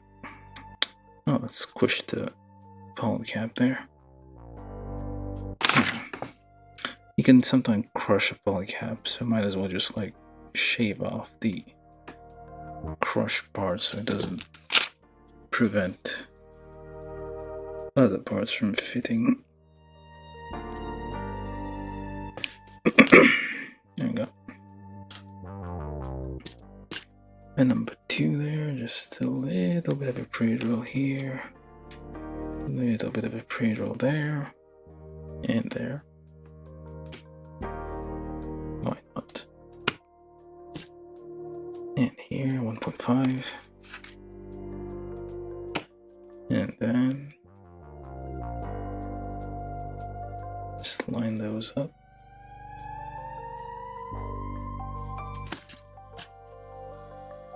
And wiggle the polycap,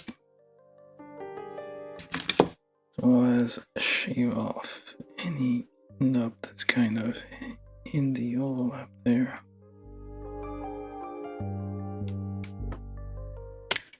And wiggle that polycap in there.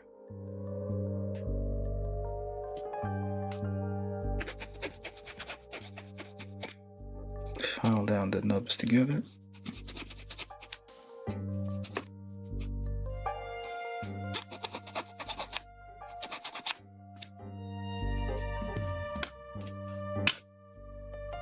Feel this one needs a more drilling. And do the same thing. Oh, giant ass nub here. Wriggle the polycap.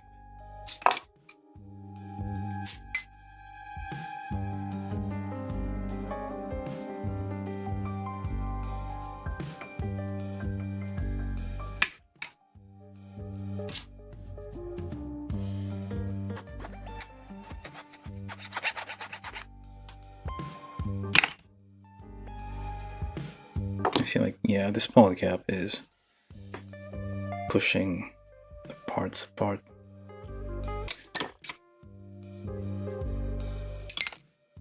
I'm going to clamp that down someday and just glue the whole thing down. Close those gaps.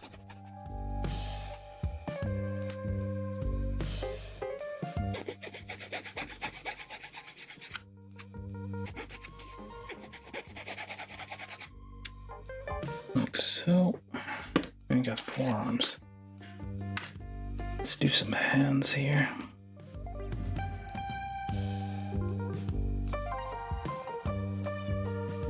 Four fingers. Wait.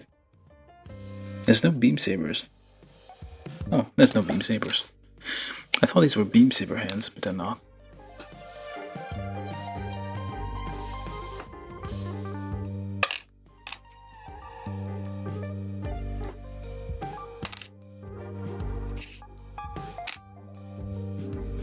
Okay, separate out the... Okay, this one's... Where though? Oh, there it is. Okay. Yeah, these are just... Okay, take it back. We have limited hand options on this thing.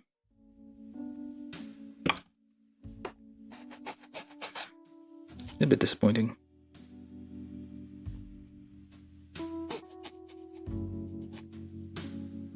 I mean, it's a GM. You think the hands would be also mass-produced? You know, like a separate runner just for the hands, and just like drop a random GM hand in there.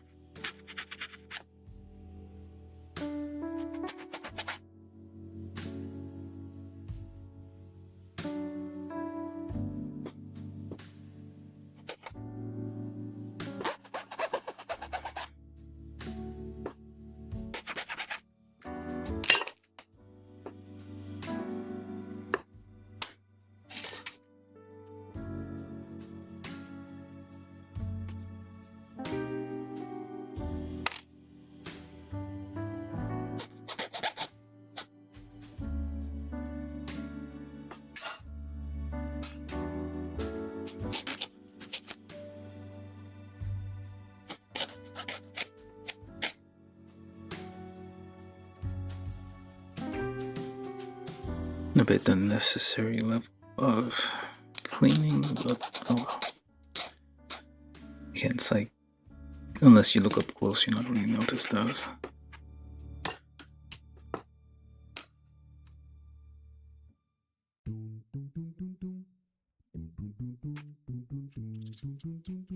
I have to like move the gunk out of this.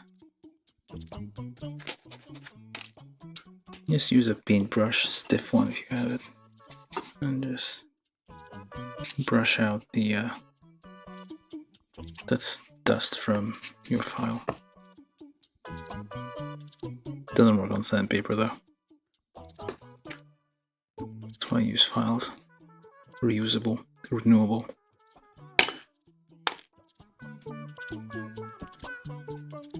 Many disadvantages of files or sandpaper. Okay, this is wrong.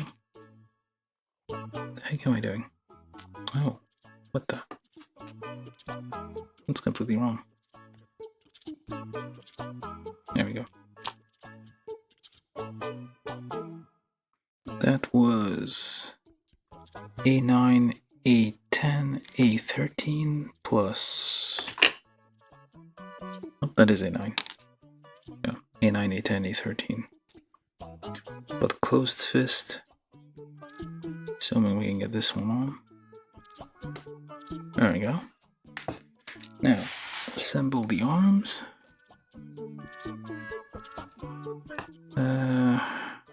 From step 5, from step 4.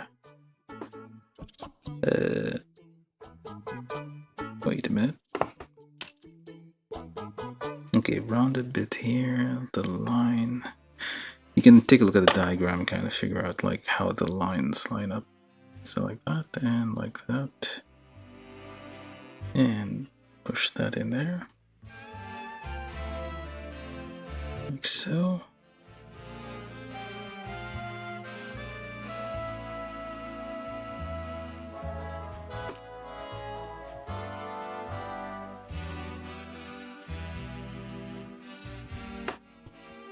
Put that in there.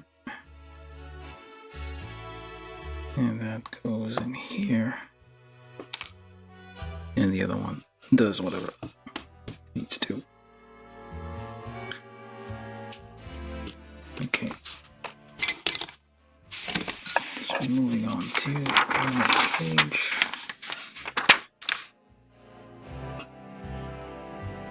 just pay attention to what did I do? Pay attention to the line here. Just compare it to the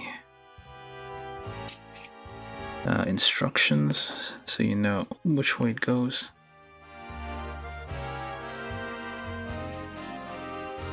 But that's not right at all.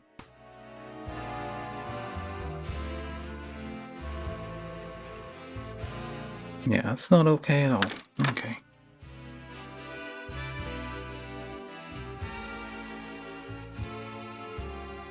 Okay. Yeah. Okay, so this one actually goes there.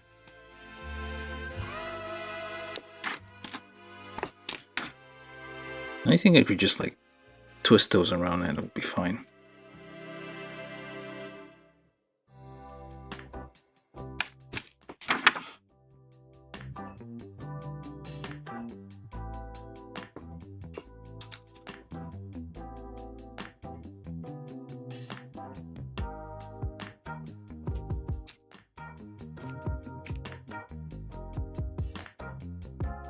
There we go, arms.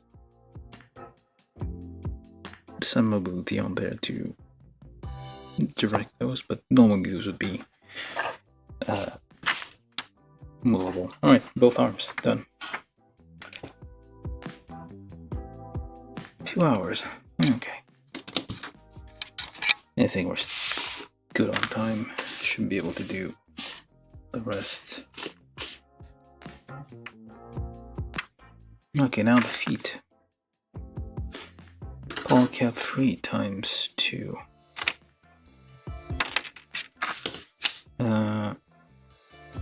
E213 B6 B26 D12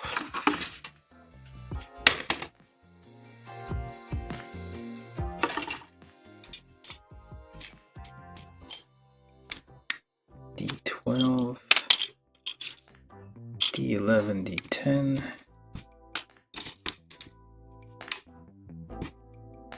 G1 G2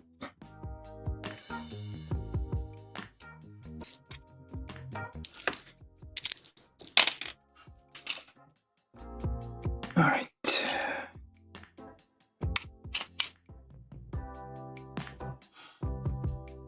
All cap 3 in there.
Don't forget the polycap.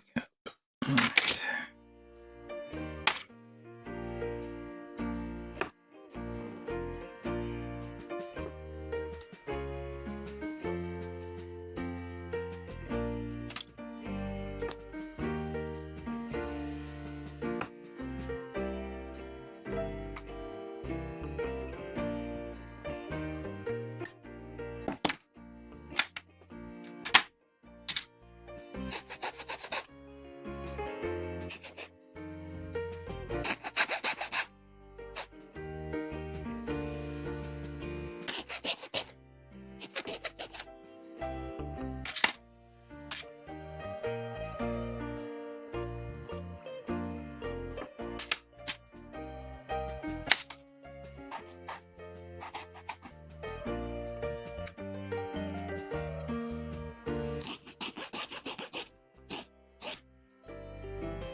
This is D13, although it's not fitting quite.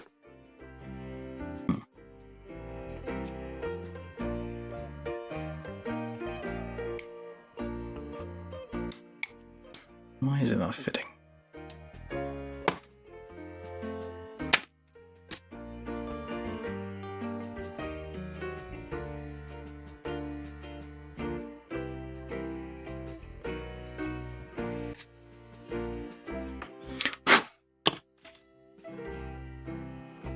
Is it the polycap? Could be the polycap. Just make sure there's no dust or debris. This one's not going in all the way.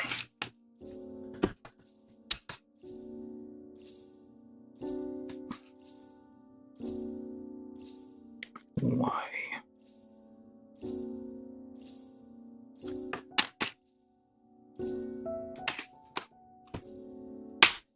Oh. Okay.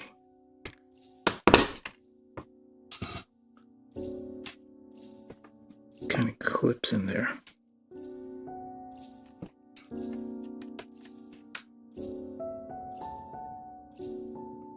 I think the polycap is preventing it from lining up correctly.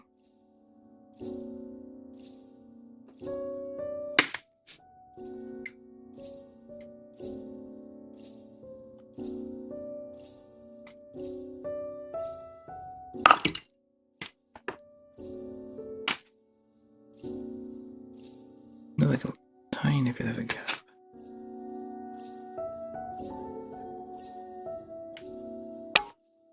Oops.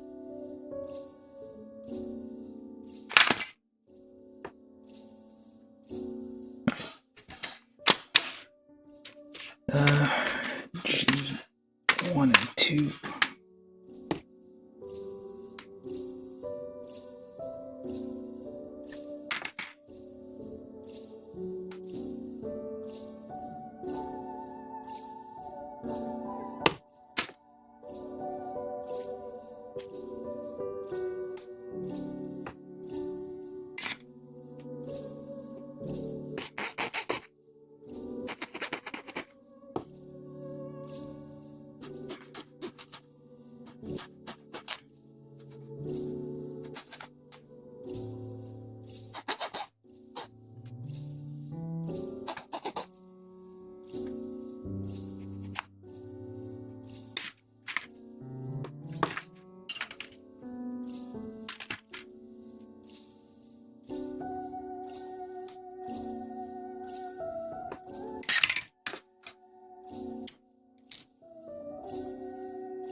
And then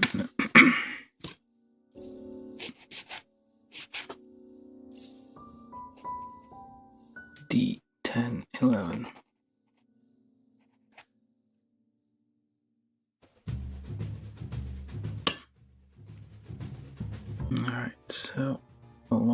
that goes on there on the right side, short a bit on the left side.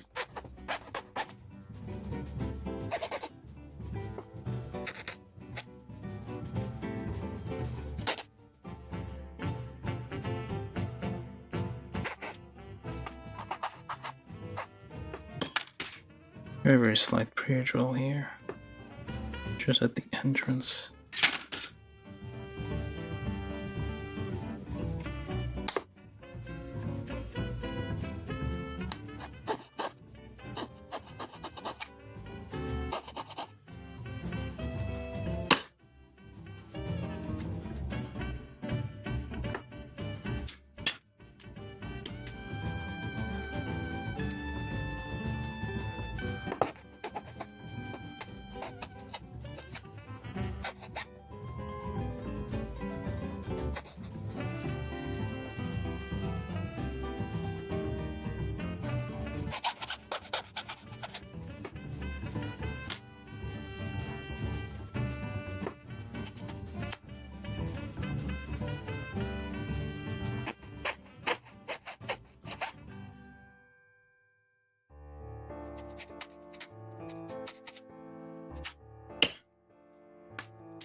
And then you pop that on there. Just gives you this kind of extra heel movement there. Very slight, but still. Just a slight heel movements. Pop that on there gently. There we go. Don't move polycap parts too fast. They will wear out. Alright, got feet. Okay, now we go on to the legs. Thighs, I suppose, well, hip joints. This is G15, G16, polycap 1 times 2.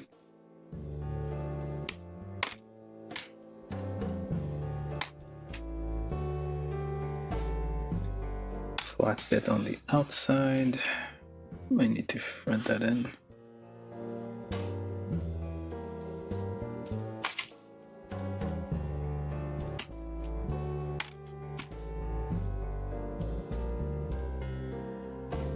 And then,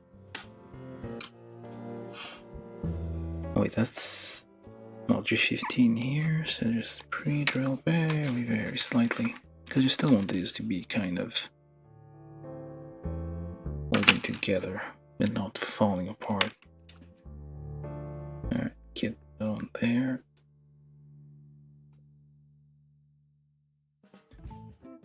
Line up the polycap, because these are always a pain. That's probably why we stopped using them. Because they never line up. Anyway, well, they do, but then they create gaps.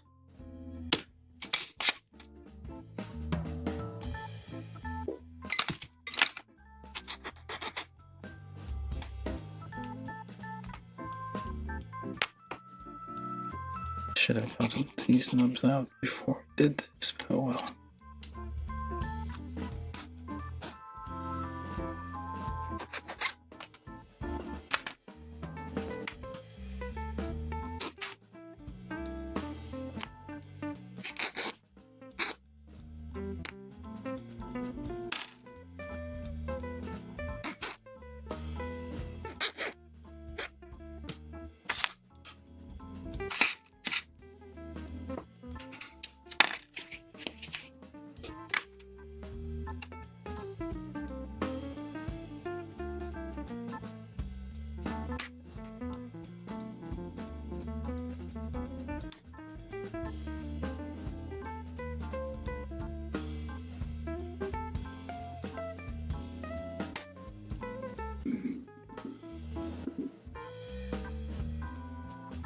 Break all the polycaps a little bit. press everything together.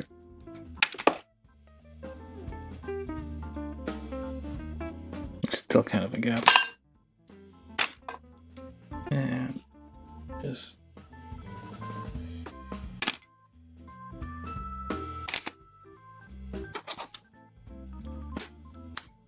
wriggle it so it sits down in there. Alright. Now G4, G5, plug gap 11.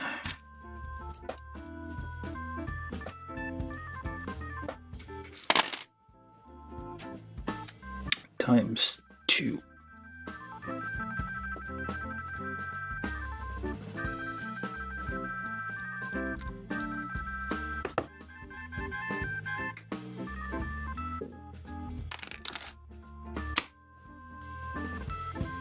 Alright, times 4. Never mind.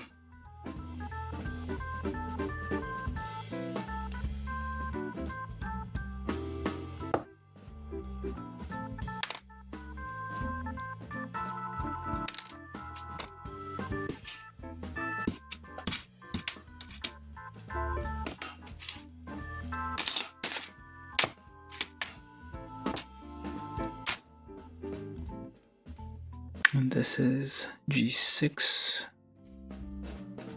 and G7. Now first let's do these.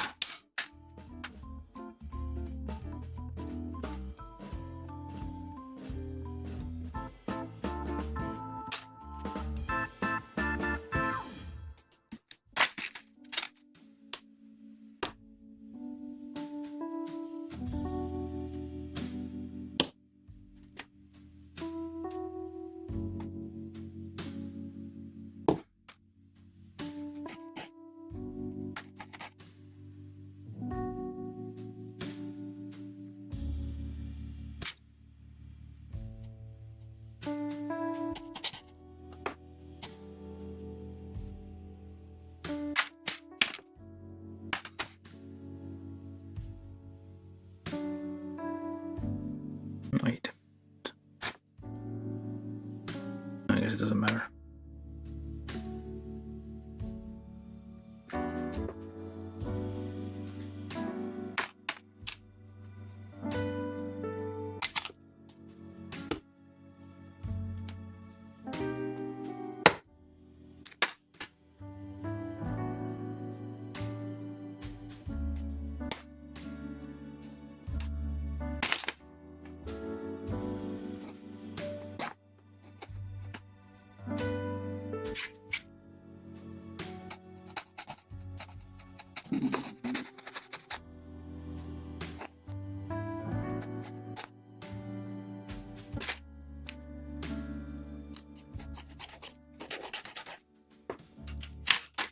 And then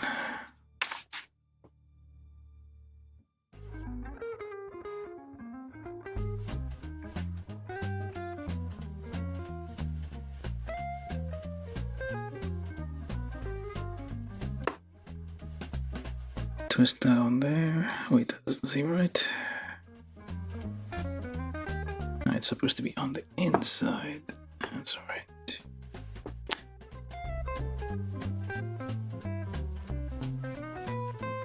Now, it's kind of a bunch of hard edges there.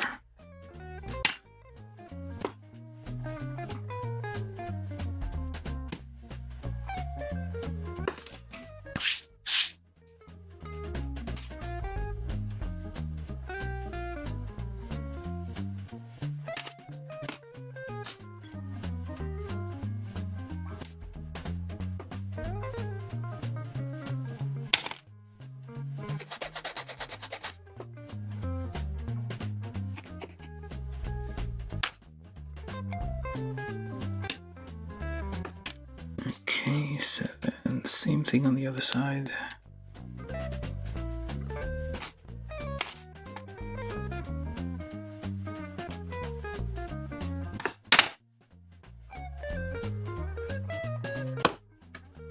Slide pre-drill wherever I feel like doing a slide pre-drill. And so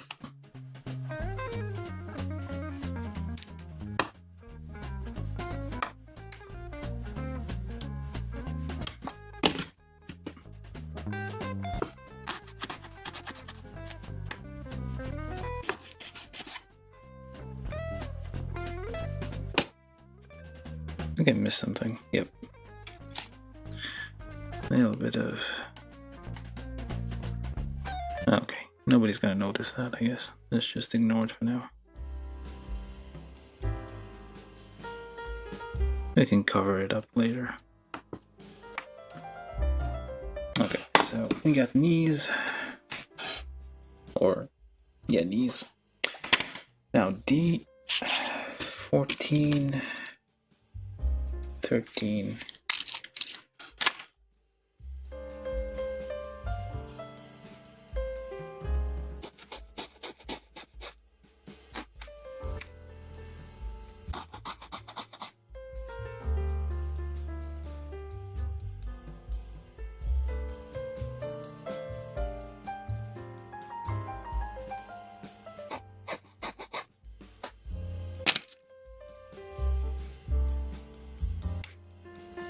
It only goes in that one way, so you can't confuse which one goes where.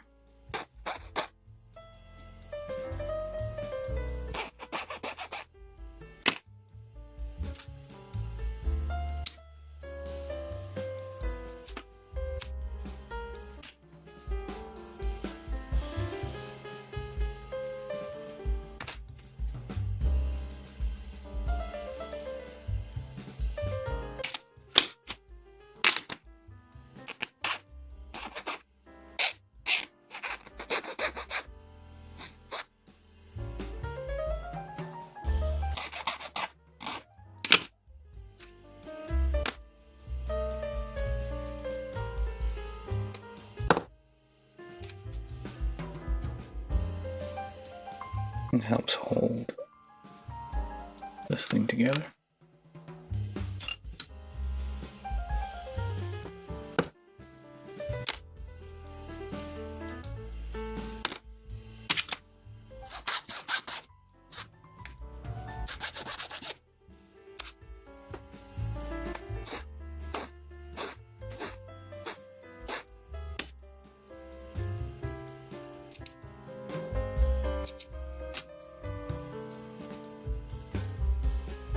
Well, the backpack's probably gonna be a pain, so... Well, no, actually... Yeah. I mean, there's no point in doing like a two-parter here at this point. I should have stopped that 30 minutes ago.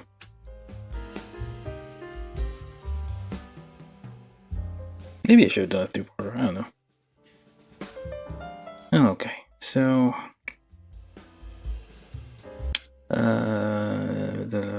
where am I doing? All right, so the rest of these and polycap 14 and 8, which looks like a polycap 1.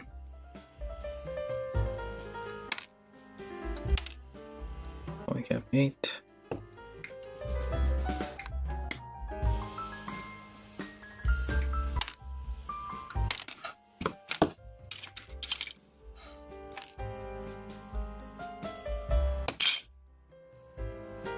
Polycap 14 goes up there with the beveled bit pointing out.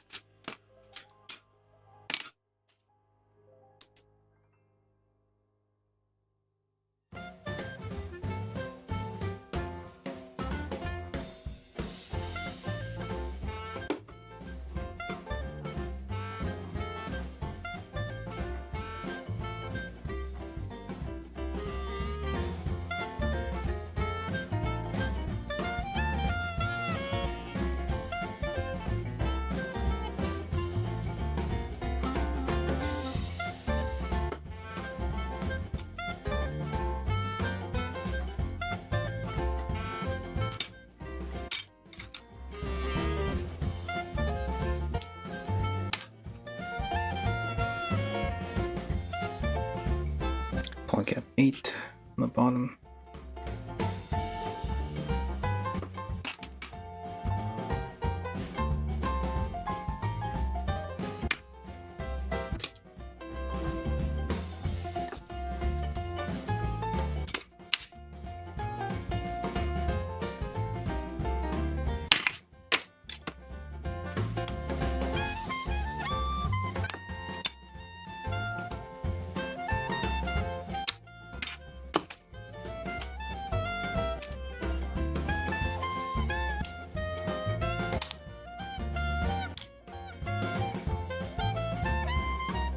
Oh, I got this one wrong completely.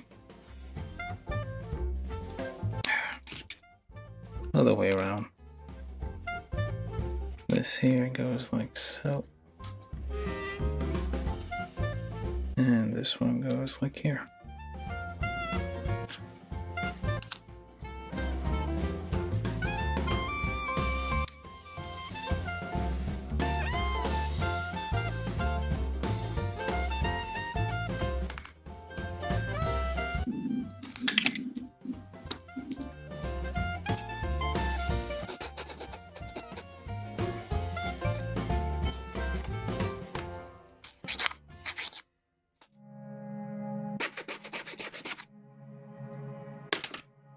And we take one of these, which is D17.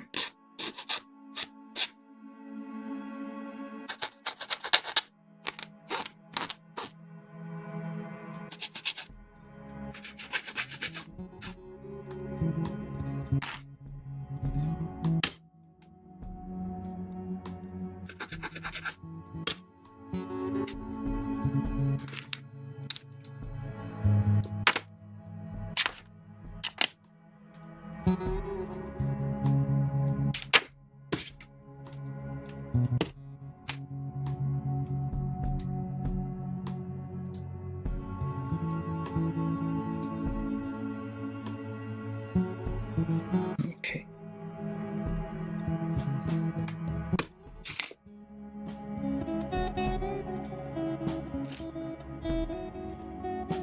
Kind of a bit of a gap there.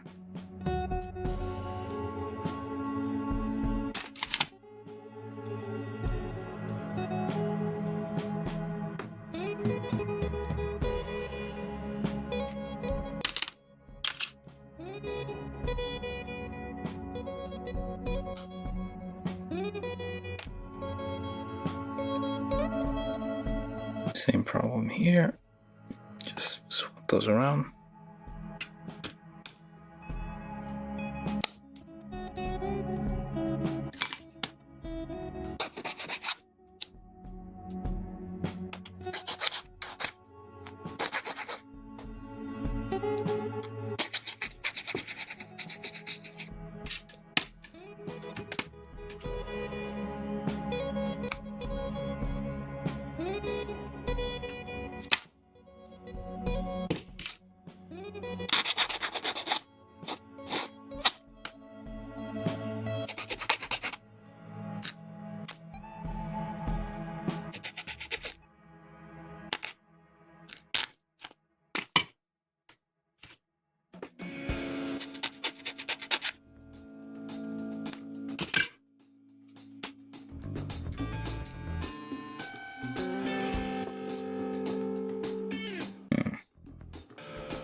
Probably needs to be clamped down in all directions and glued together.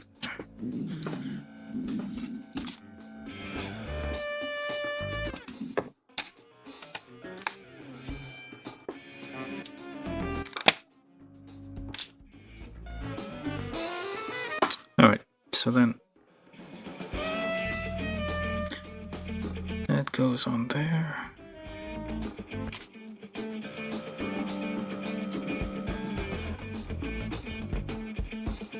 Leg direction doesn't matter, it's all the same.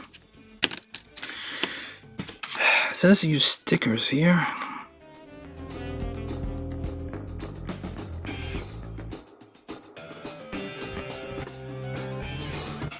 These are the little yellow ones. I don't know if I want to.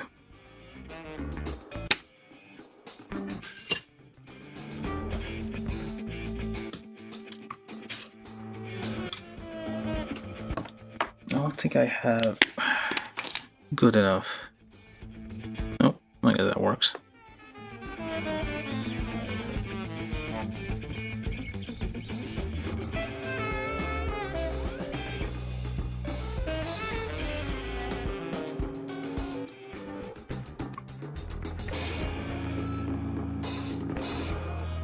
Just some paint markers here.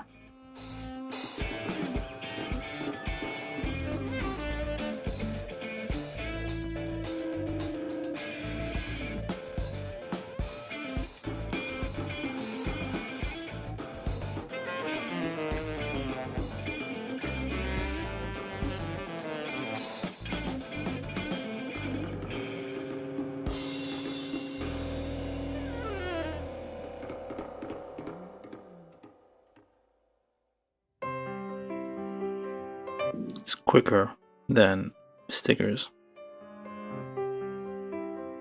Although, a bit messier, I guess. Although I think like tiny stickers like that probably wouldn't fit. And these like small recesses there. Probably going to be a pain to line those up and deform them to the surface underneath.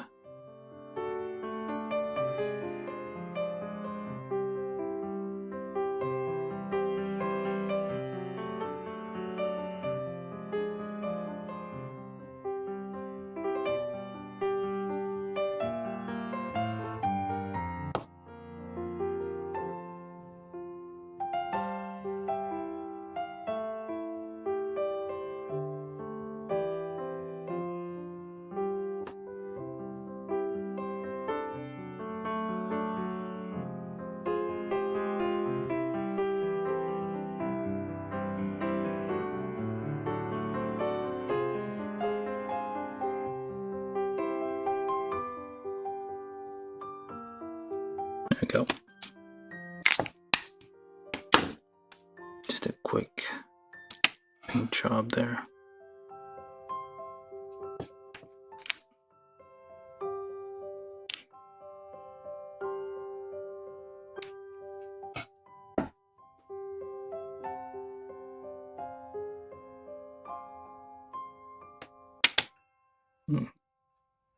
Bit of a gap still, but oh well.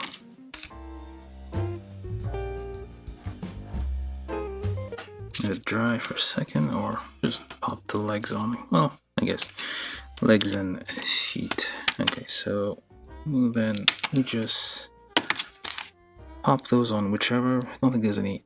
Yeah, there's no difference between left and right. The legs are identical. Oh, no, they're not.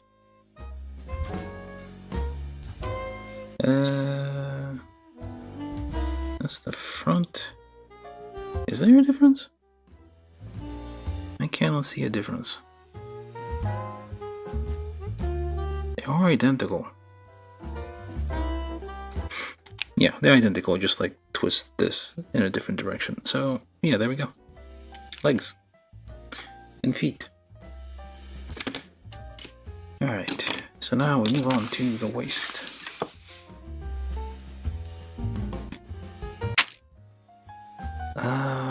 Polycap 7 times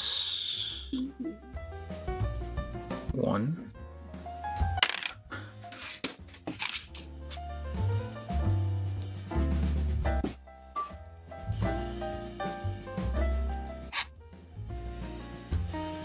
C1 C2, this thing in there.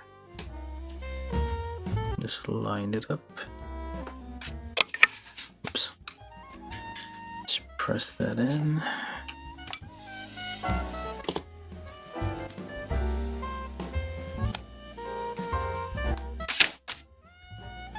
And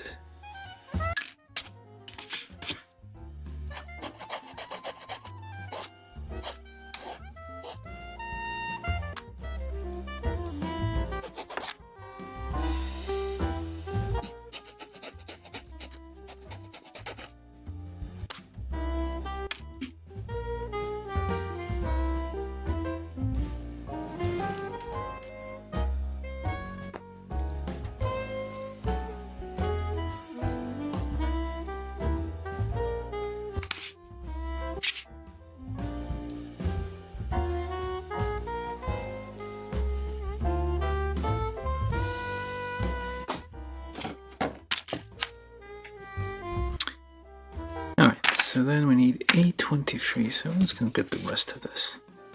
I think that's the last runner.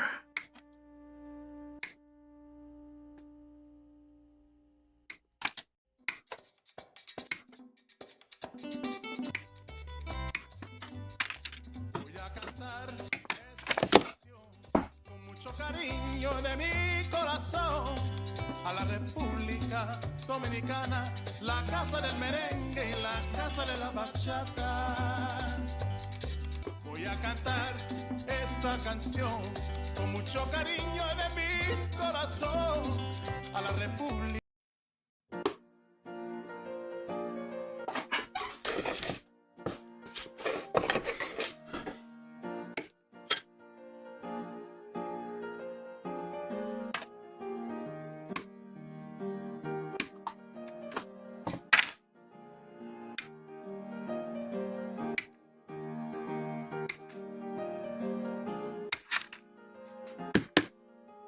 I'm gonna separate that one, I guess.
That's all of A.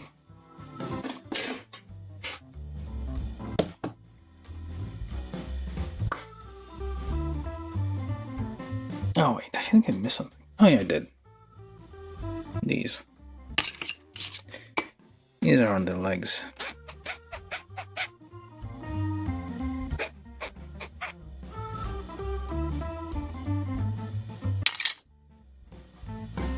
And those go.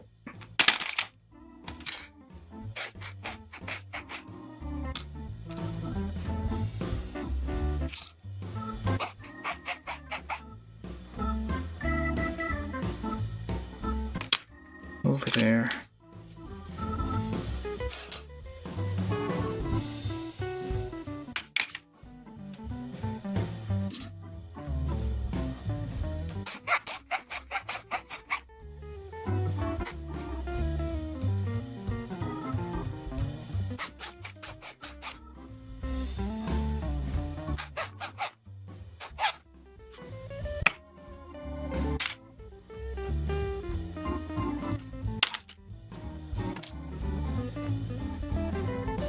They are keyed in a certain way, so you shouldn't. Well, they shouldn't fit the wrong way.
Legs done.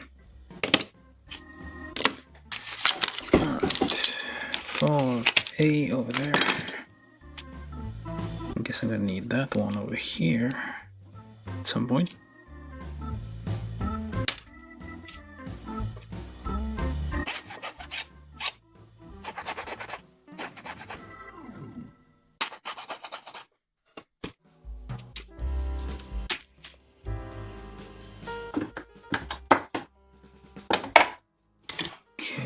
so this needs to be, well, it doesn't need to be separated, but I like to separate it. That almost cut my finger there.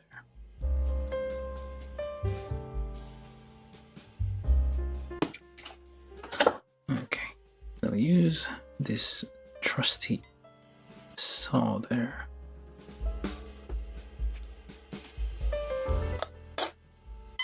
So just to kind of score around the axle of it. And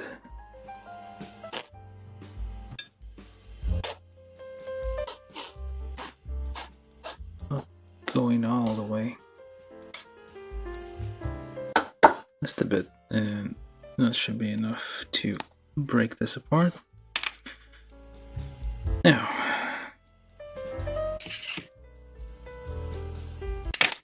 oops.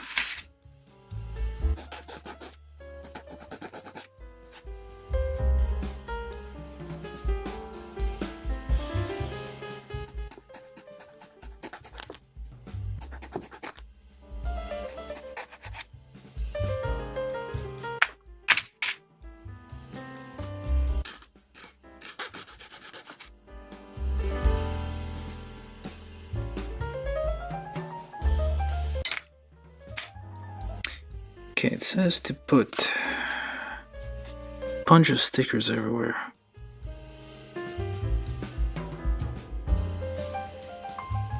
Oh, look at that. It does say to do that. Definitely. I don't think I've ever seen that instruction before. I thought it was implied, not part of the instructions. So yeah, you are supposed to do that.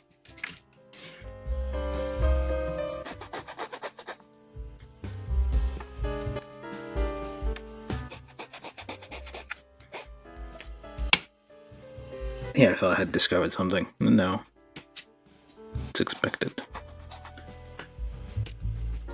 Alright, so...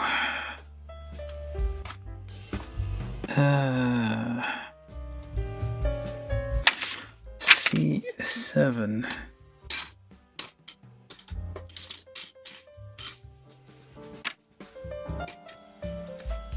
M.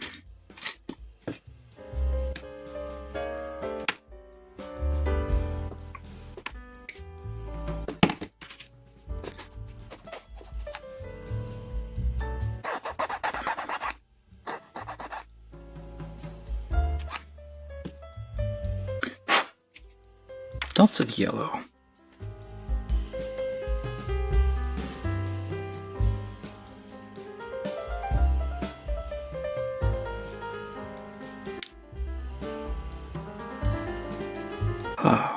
Okay.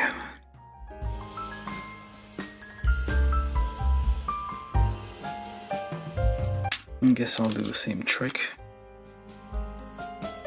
Although, maybe after I assemble the whole thing. I kept 9 times 2 as well.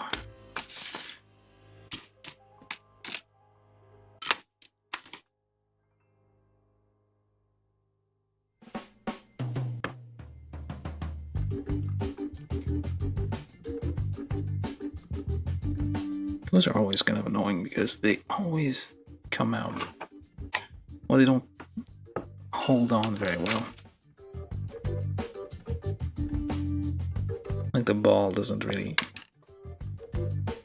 work that well. It always just pops off.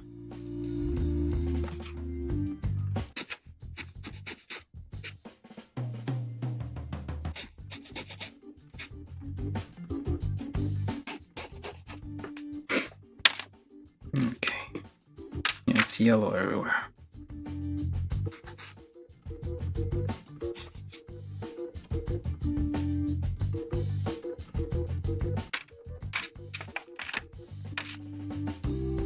This is not used yet.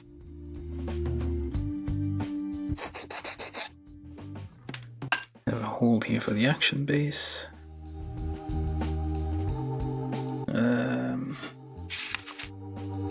was I even? I think I lost track of what I was doing here. Okay, so we got this. And those, wherever they went.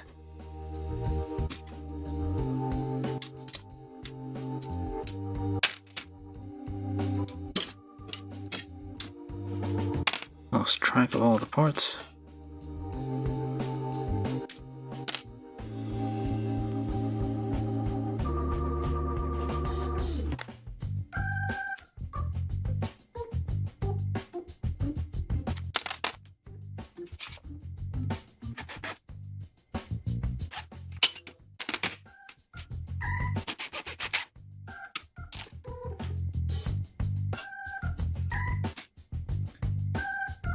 Okay, let's try this again.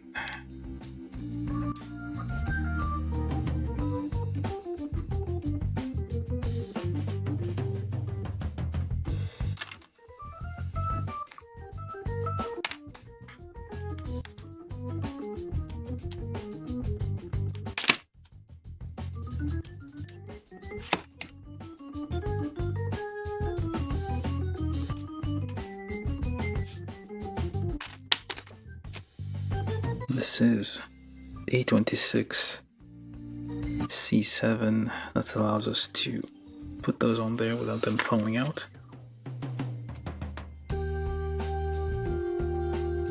Like so. And it goes onto there.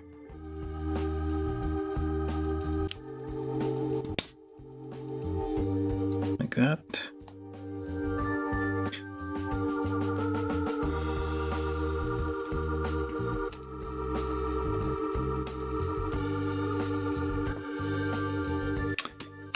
Use stickers or paint?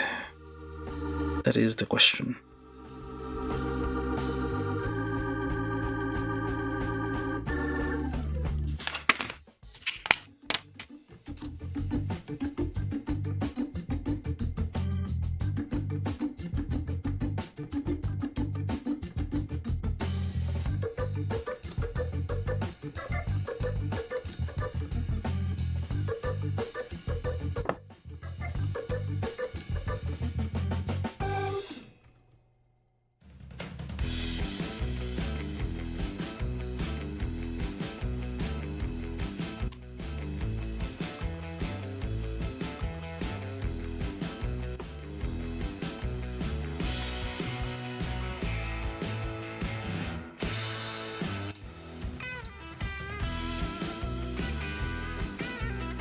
I'm getting paint everywhere, of course.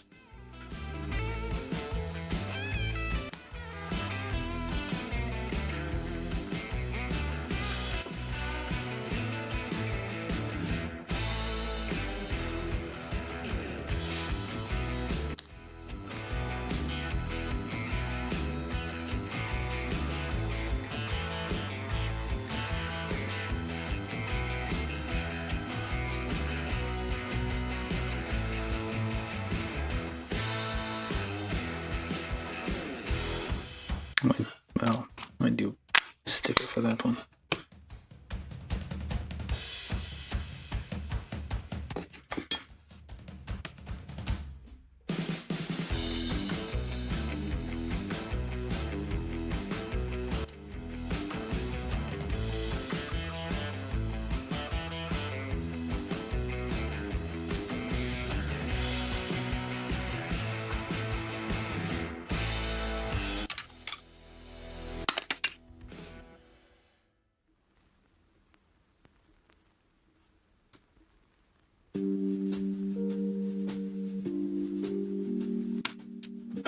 That's a bit too much.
course, the GM has a 6th butt.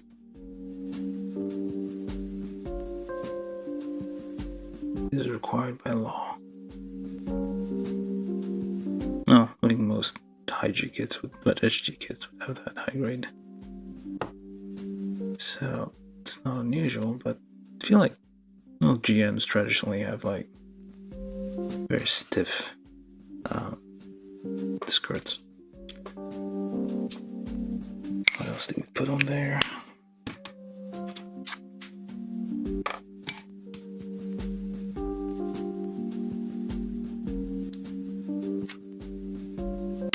That's probably a bad idea because it's going to stick to the paint, and that's not a very sticky surface.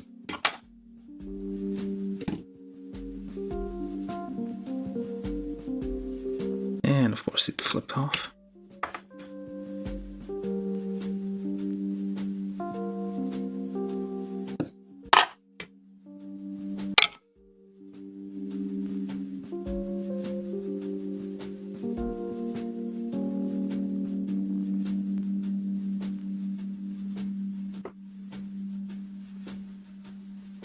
Yeah, it's a difficult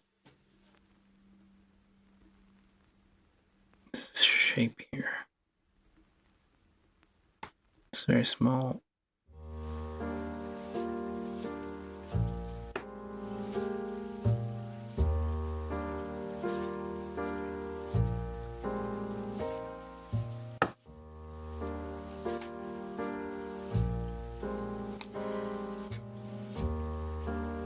Well, at some point I'll just remove this and paint this properly. Alright, so polycap 2, which is this thing here, pops on there.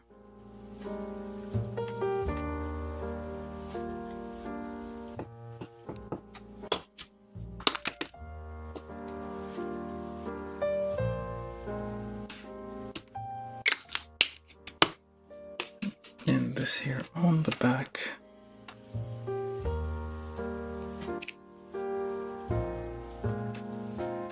So these on the side.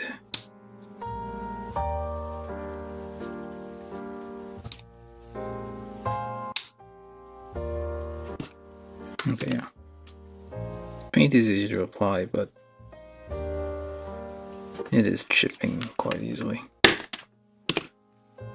At some point we'll have to correct that. Alright, that's the waist. Let's leave that to dry for a second. Now we do the backpack as quickly as we can. Polycap 10 times 2, I'm guessing? Yep.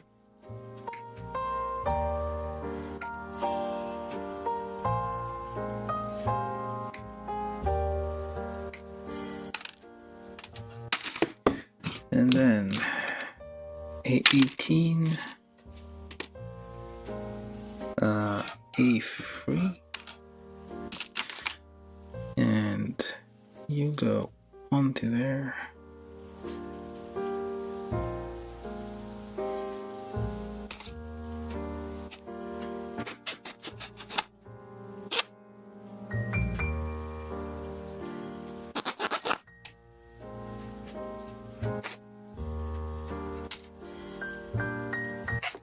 Get those nubs out on some very thin piece of plastic here.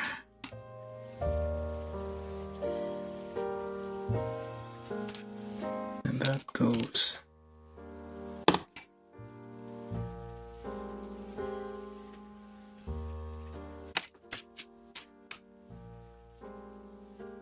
let's pre-drill those a little bit. Alright, which way do you go? Try to clean this up before we do that.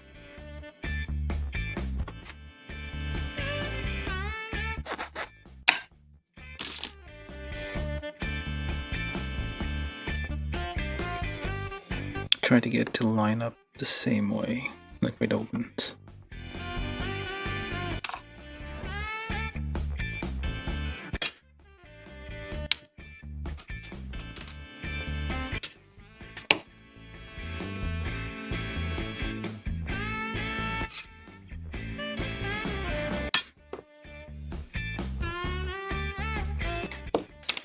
And these A20, A21.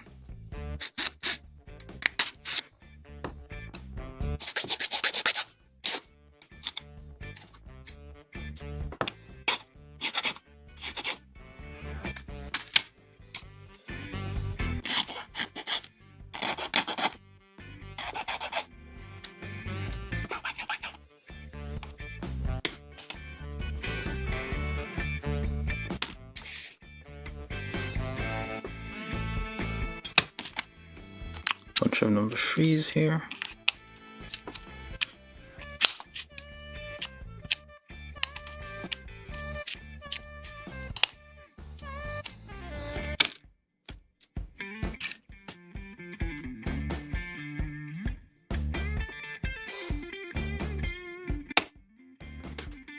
Alright, so that one.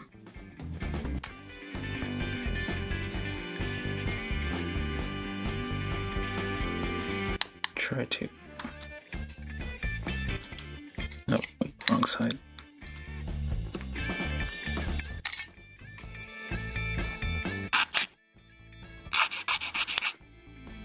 Get the nub out because it's causing interference.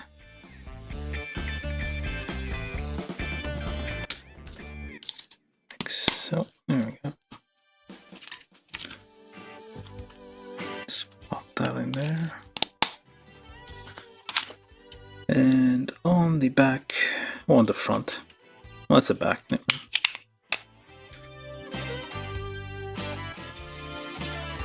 Yeah, kind of difficult to line up here. It's a nice little thing.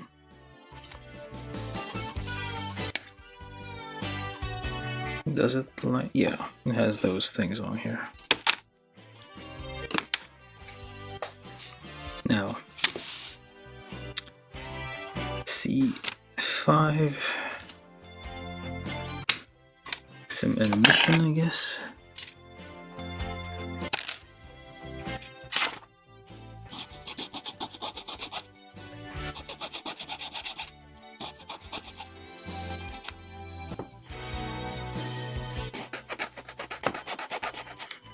It's like robot arm, like arms you see on robot assembly lines.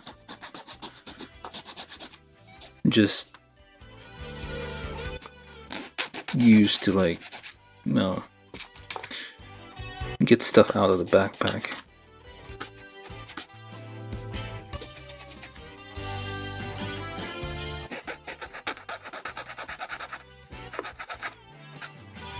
It's like they're on the verge of realizing, hey, we don't need to have humanoid robots. We can just have, like, just the things that, just arms and, well, not even human looking arms. You don't have to follow like humanoid shapes. It gives us an advantage. And I just almost at the point where they realize they don't need to do all these. There's a gap. Yeah, need to glue all these together. There's gaps everywhere.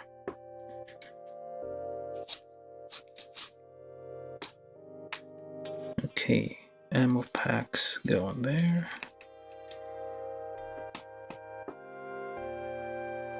And the arms basically just like take those out and hands it to the person, well, the mobile suit, the humanoid. So on the bottom here, we're supposed to put a sticker, but I'm not going to do that because there's a seam here that I need to glue first. Can do that later.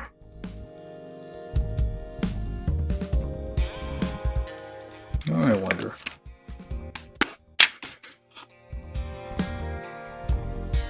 Nope. That looks like crap. This will crap. Yep, that's not good.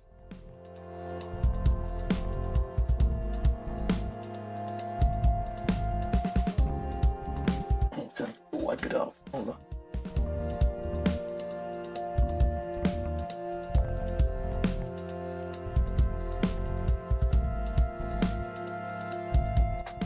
Yeah, I'm gonna paint those later. But now just leave it alone. Because I don't want to put like a sticker or a seam here. Need to glue that, clean it up, make sure everything's like nice and the way it's supposed to be.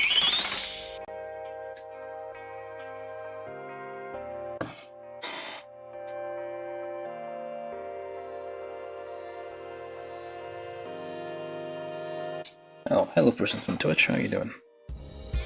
Hi.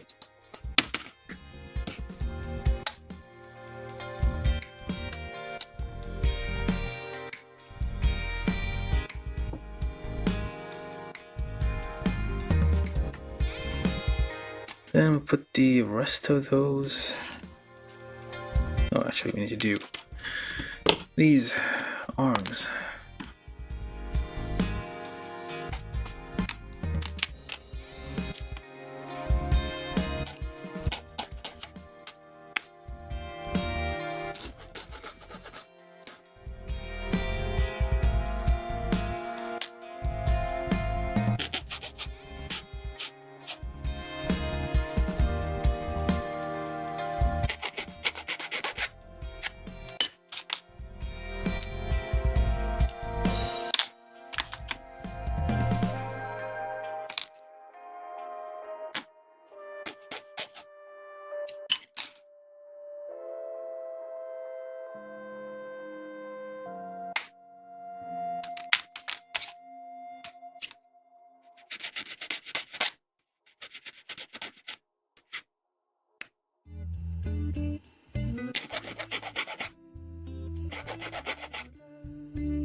Well, it's fine to just say hi. Hope you're enjoying the show. I'm mostly on YouTube, but sort of advertising on Twitch, I suppose.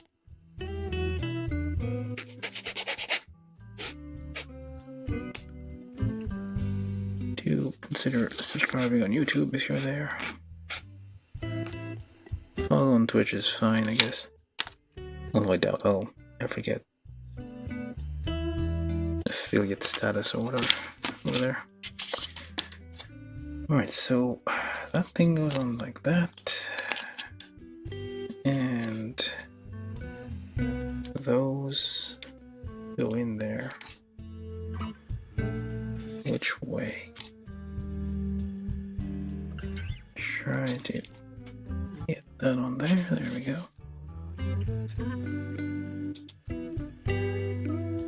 There's nothing attached to this. It's just a thing that moves up and down.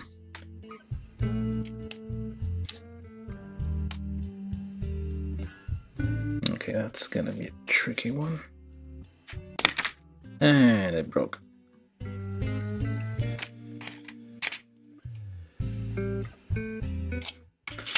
Well, tiny piece broke.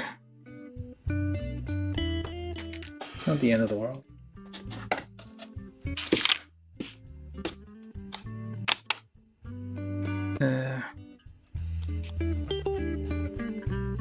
Just add a dot there and try to get that stuck before the glue dries up.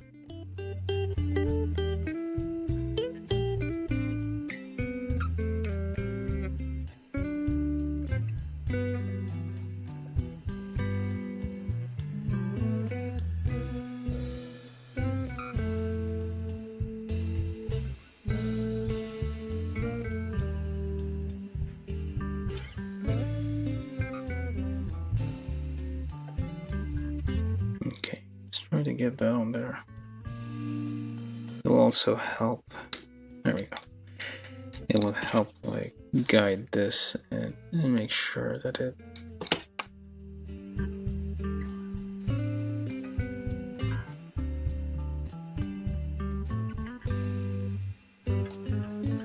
does it go all the way? No, it stops there.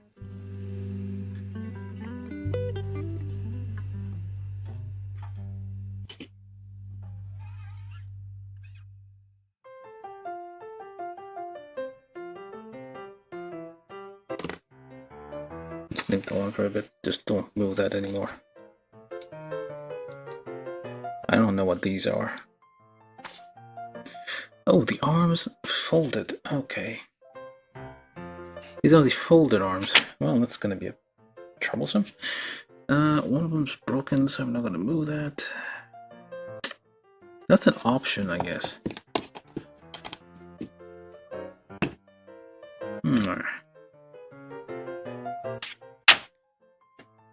Well then. These are basically, yeah, this is basically this, but folded. What to do, what to do.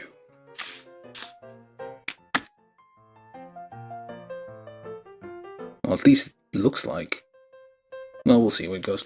So anyway, let's just put all the thrusters on there. Let's get the rest of these as well.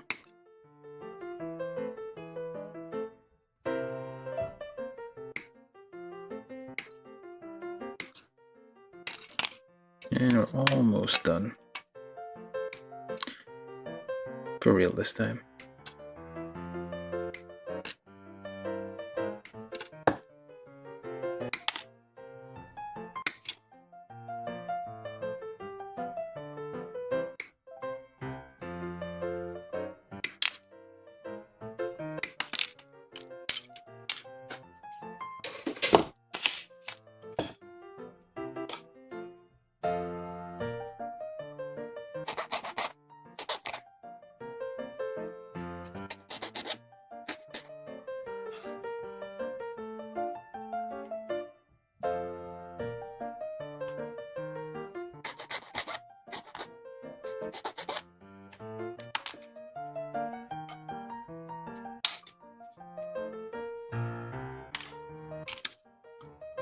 And keep dropping them. Oh, I'm just gonna put those on first.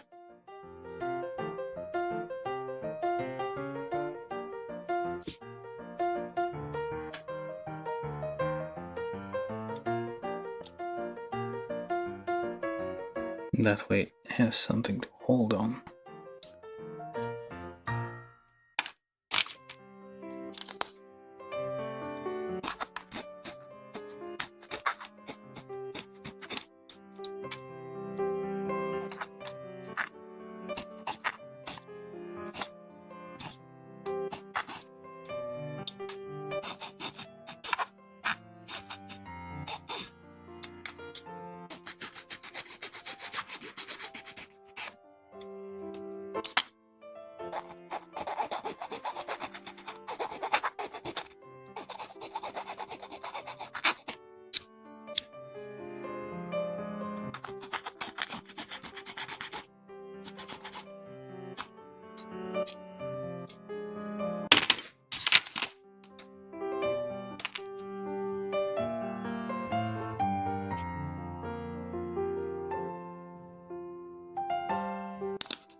Yeah, these are meant to rotate, but this is a high grade kit, so we don't get that.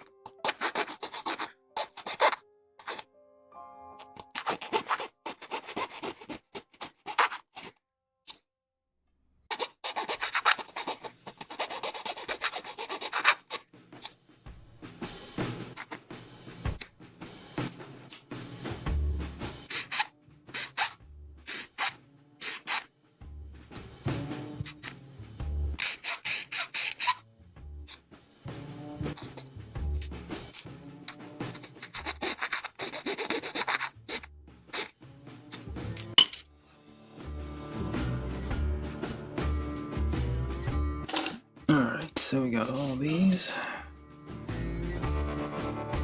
And that is the backpack, one form of it. Okay, Now we do the weapons.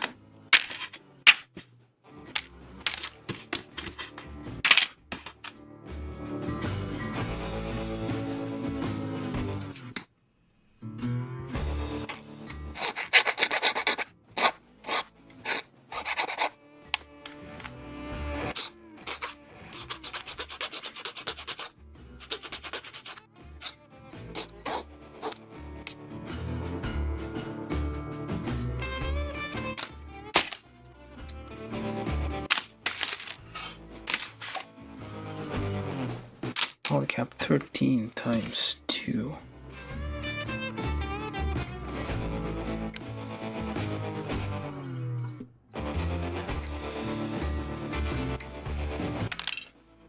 Let's do the first one first. So C14, 15.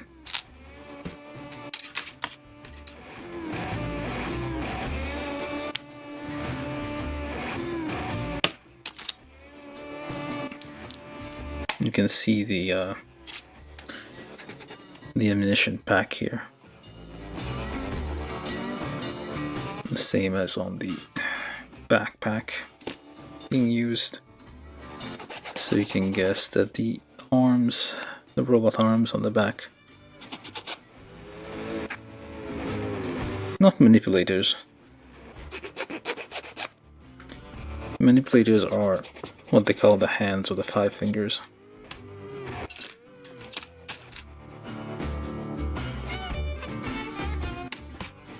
And also C17.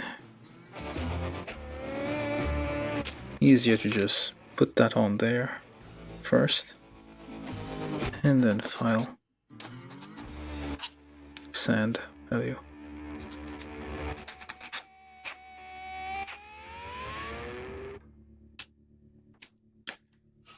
Alright, and that goes, that's a finger hand.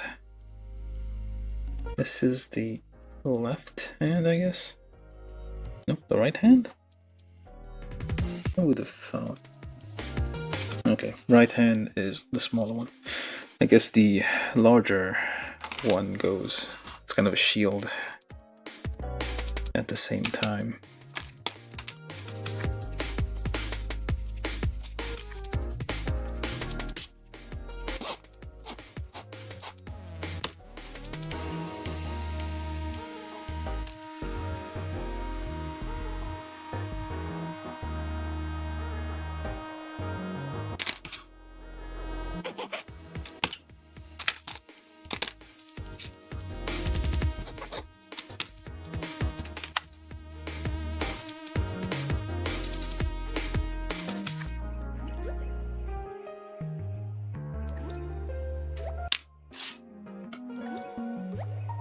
Okay, for the other one is Polycap 13 on there. And this is C12 and C13.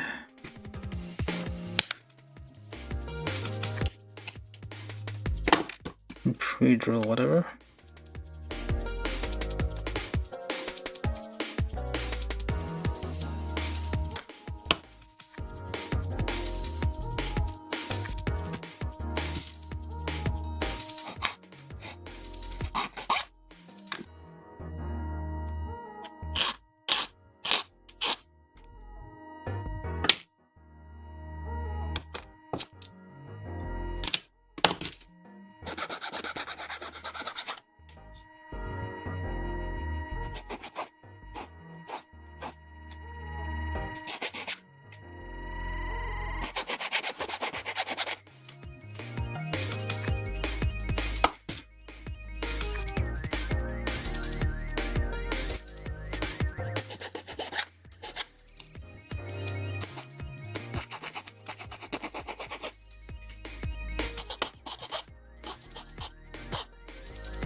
tiny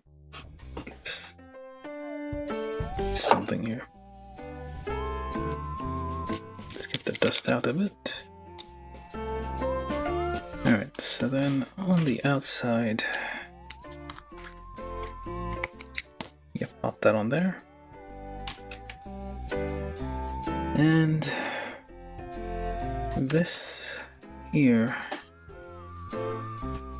is for the other hand, left in this case.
What was I looking for?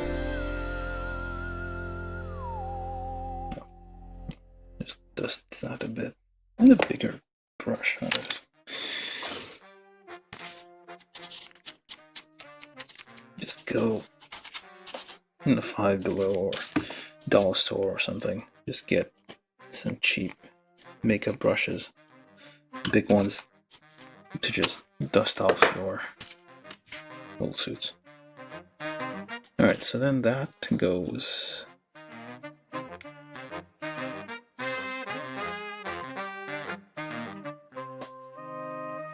okay, you have to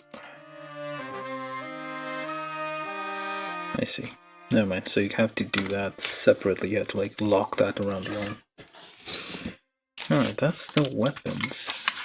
What else is there? Shields. That's really the last thing. You have the option of shield on the arms with these things. But the other option is these things. That's why I was kind of annoyed by this one breaking. Well, I'm always annoyed, but you would always be annoyed if something broke. But doubly annoyed because you're supposed to remove these. Like if you want to, you have the option of having them like folded up like that. Or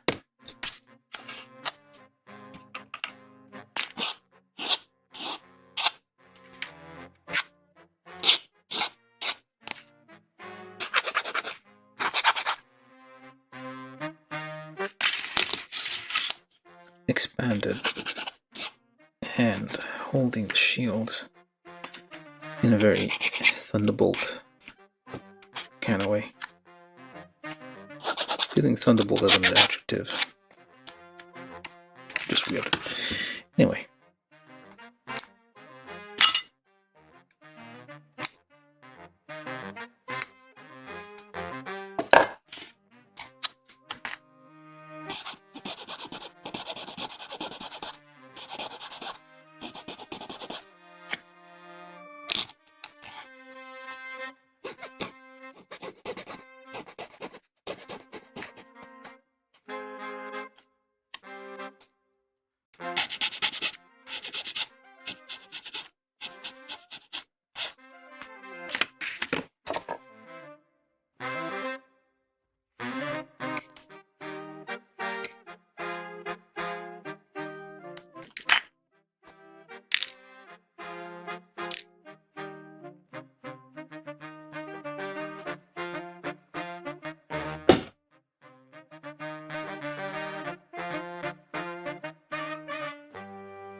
this is E9.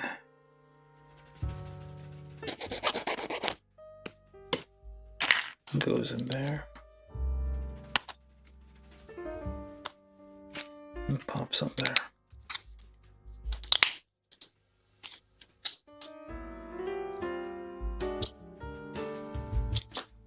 Oh, should probably do something with these first.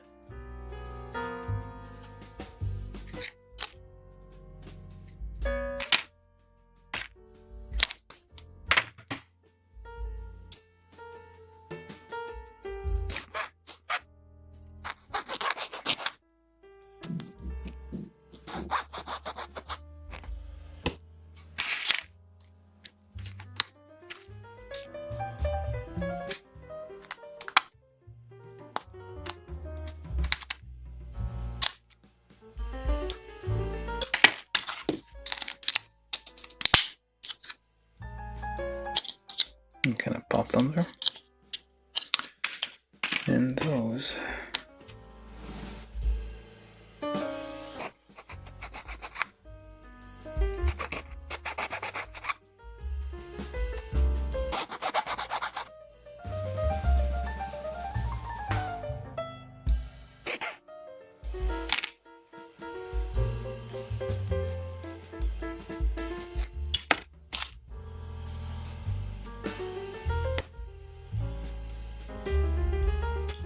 oh.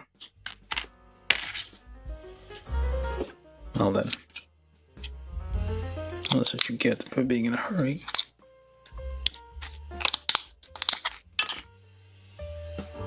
And then we need polycap 1 times 2.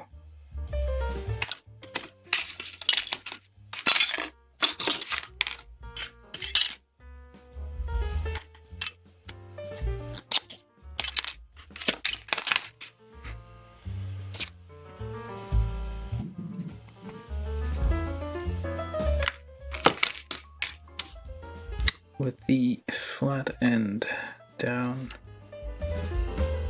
thread this in here if you need to.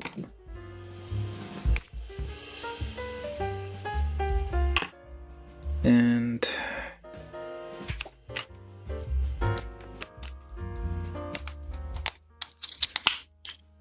like that. Ah, crud. Well, that broke. Not much, but a little bit. It's cracked a little. You gotta be super careful. Well, a little bit careful. 2 parts broke in this kit so far. Is that another one broke? There's something just cracked. Just trying to pop that out. Anything break? Nope. Stab and twist. Pre-drill to make sure we can just pop that in easily. And thread that in there. Get that in here. Push that in all the way.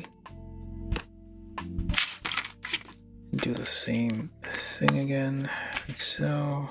Make sure that lines up. There we go. And we got shields.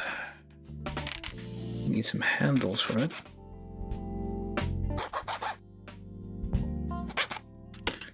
Those go in there.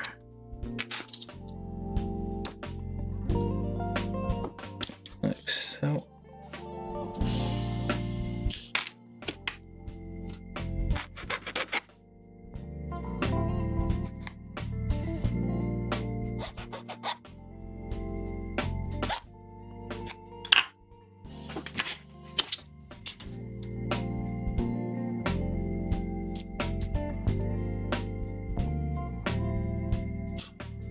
They rotate a bit.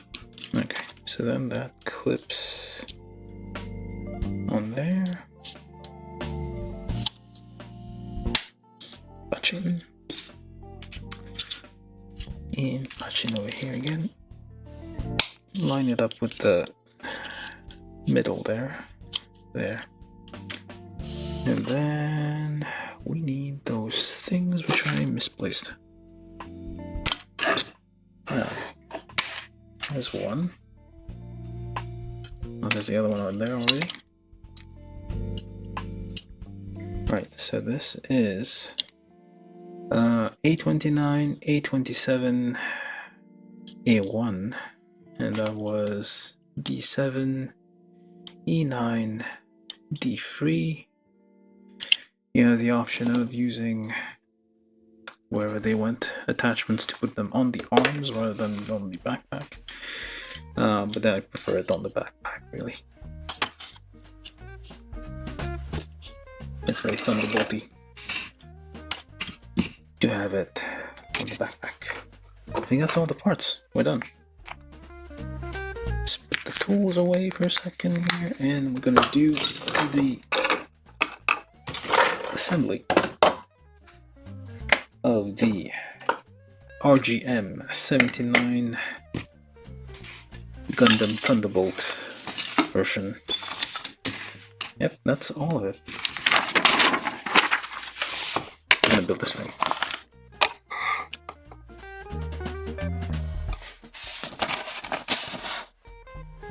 Alright.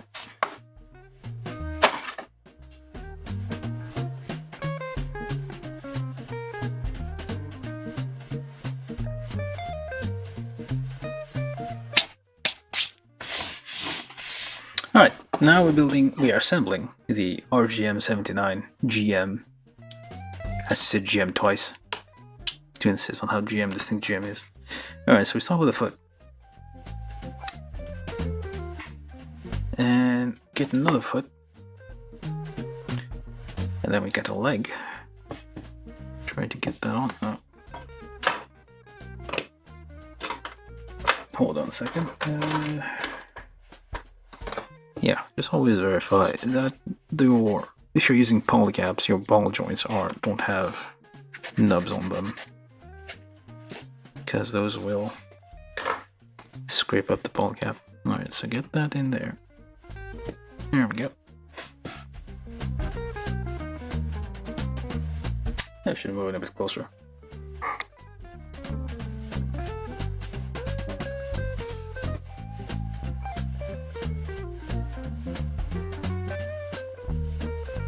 And the other leg.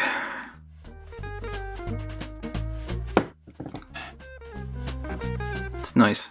I feel like it's been a while since I've seen legs that just stand on their own for some reason. Alright, then this middle bit here that I should probably have checked where it goes. Which direction. Which way is the front? Which way is the back? Let me make sure.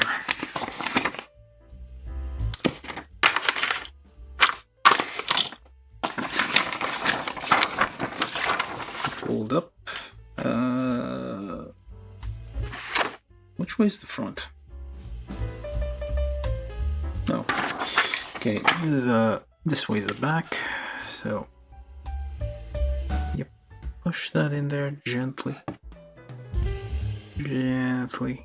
Wiggle that in there. You shouldn't be rough with your polycaps. It's a bit short-legged. Alright, and then we get our thing there. And also push that in there. All the way in. There you go.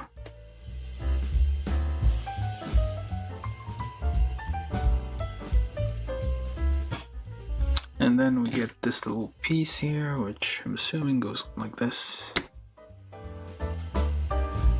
And then the chest, like so, followed by an arm.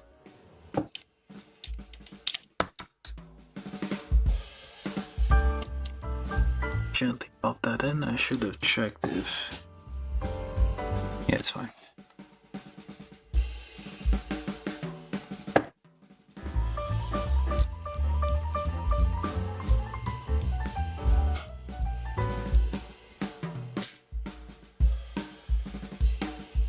And then a backpack, which looks like they only inspired themselves from like actual astronaut backpacks. And finally,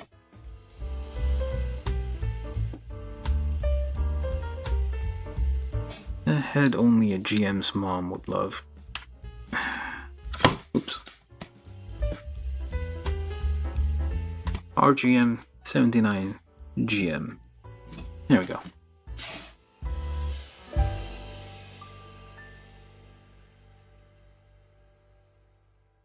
The music ended there coincidentally. Alright, yeah, RGM-79 GM. With a basic backpack and the arms folded up. No weapons, but there you go. A very GM looking kit. It feels like a GM. Size comparison with a RX-78, it's about the same size.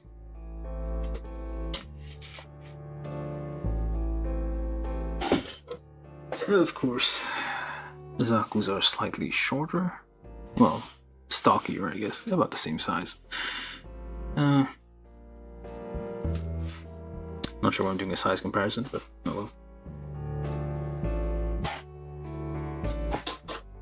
well. Okay, so yeah. The nice thing, this is the Thunderbolt version. It has lots of details to it, like the housing on the joints all over the place. It's in space, but there's still lots of debris and stuff, so they probably figured, yeah, we're getting gunk trapped in our joints there. We should probably do something about it. I added some chrome behind the visor, I guess, so it glows. Oh, it's a bit shinier than a normal GM would be, just a little bit. Yeah, so it's a nice little kit. It's standard, I guess. You could say for. It's like very slight movement here. I expected a bit more. So you need to move the joints slowly to make sure you don't wear them out. But yeah, there's like some subtle movement here which allows your feet to be flat on the ground in many situations. Which makes this a very stable kit here. So you have... This is a small modification that they actually recommend doing in the instruction. To have separate front flaps, which is very nice. The legs, nothing to write home about. Like the detailing is nice on the housing. It's not actual rubber. There's kind of a limit here. I didn't expect that. I think like this little piece here prevents you from doing a full. You have double jointed knees, but it doesn't go all the way. Is that okay? That seems about right, but why? Oh. Yeah. So depending on how you look at it. No, these are always annoying. These little number 9 polycaps, little ball and stick thing. It's supposed to be on for the side skirts, but they always pop out. It's a kit from 2016, but it feels like it's kind of a classic high-grade design to it. The hip here has, well, again, see, this thing just keeps falling off. I painted quite a bit of those instead of using stickers. That's why they probably look a little messy and like kind of scraping off, but eventually I'll correct them and do some top coat to kind of get that squared away. The backpack, of course, is like very detailed. It's like, that's the thing about Thunderbolt. That's a running design. The thing that's like sets them apart from the other series is that how at least the Federation suits, and I think the Psycho Zaku, I guess the other ones, they have like, the backpacks have like extra arms which allow it to pass weapons forward from the backpack to the mobile suit. Which, if you think about it, it's kind of not redundant, but doing extra work. You might as well get rid of all the arms and leg and just like have the weapons out there like a tank in space or mobile armor.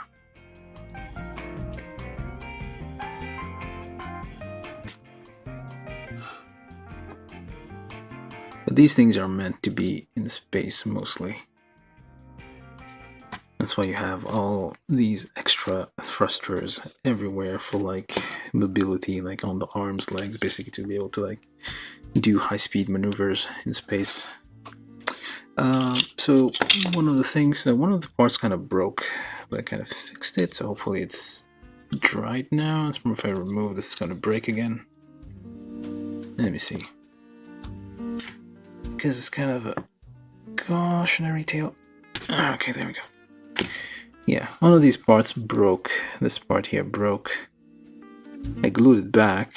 It seems to be doing okay, but yeah, these are kind of fragile, so I guess I just get this off. That's a very, very tough. Yeah, so these have kind of a thin attachment there, so those can break. So I'm not gonna use these because these represent the folded up arms. You can see the claw at the end here, it's kind of folded up. But mostly you'll see in the how am I gonna get that on there? Need to like line that up like that. Try to twist that this way. And try to get that on there. Okay, there we go. So, much of the fuss around Thunderbolt is the fact that you have armors, but clearly this doesn't go... It just like hangs on the side. Which it basically is limited in this movement, because normally you would have it like be able to fold to the front, but it seems like this is mostly, yeah, unless you do that, I guess. It has limited movement, so it basically like holds the shield in front. But then again, these are like very, very thin arms, so like if there's an impact, which physical impact, which like Zaku's fire physical shells, they don't really have beam weapons. That would probably cause damage to these arms.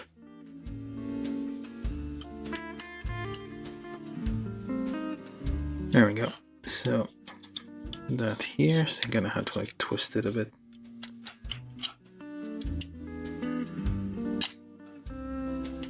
And it's mostly in space, so we'll probably need a stand for this.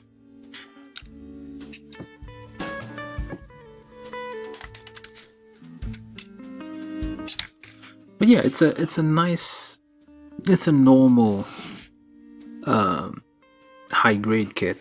The nice thing about it is like the level of detailed, the details that are there. I did build another one before. Kind of reminded me.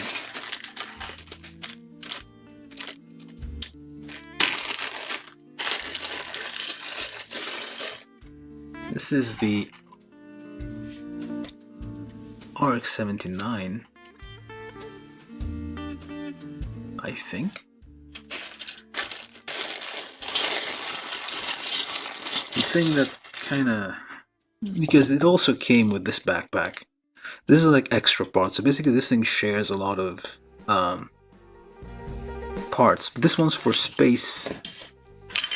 It has a lot more thrusters everywhere, and clearly this thing doesn't have the same attachment from the backpack, but it did come with like almost the same parts, because you have the same arms, similar joints, to some extent the feet, I suppose, just except it has like pneumatic feet. That's an RX-79, that's a... It doesn't look very RX-7080.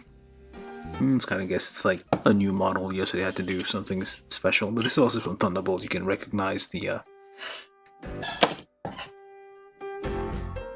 hold up. Focus is never good. Yeah, you can recognize the housing on the joints. That's typical of that. But this one's more for like ground deployment, I guess. But anyway.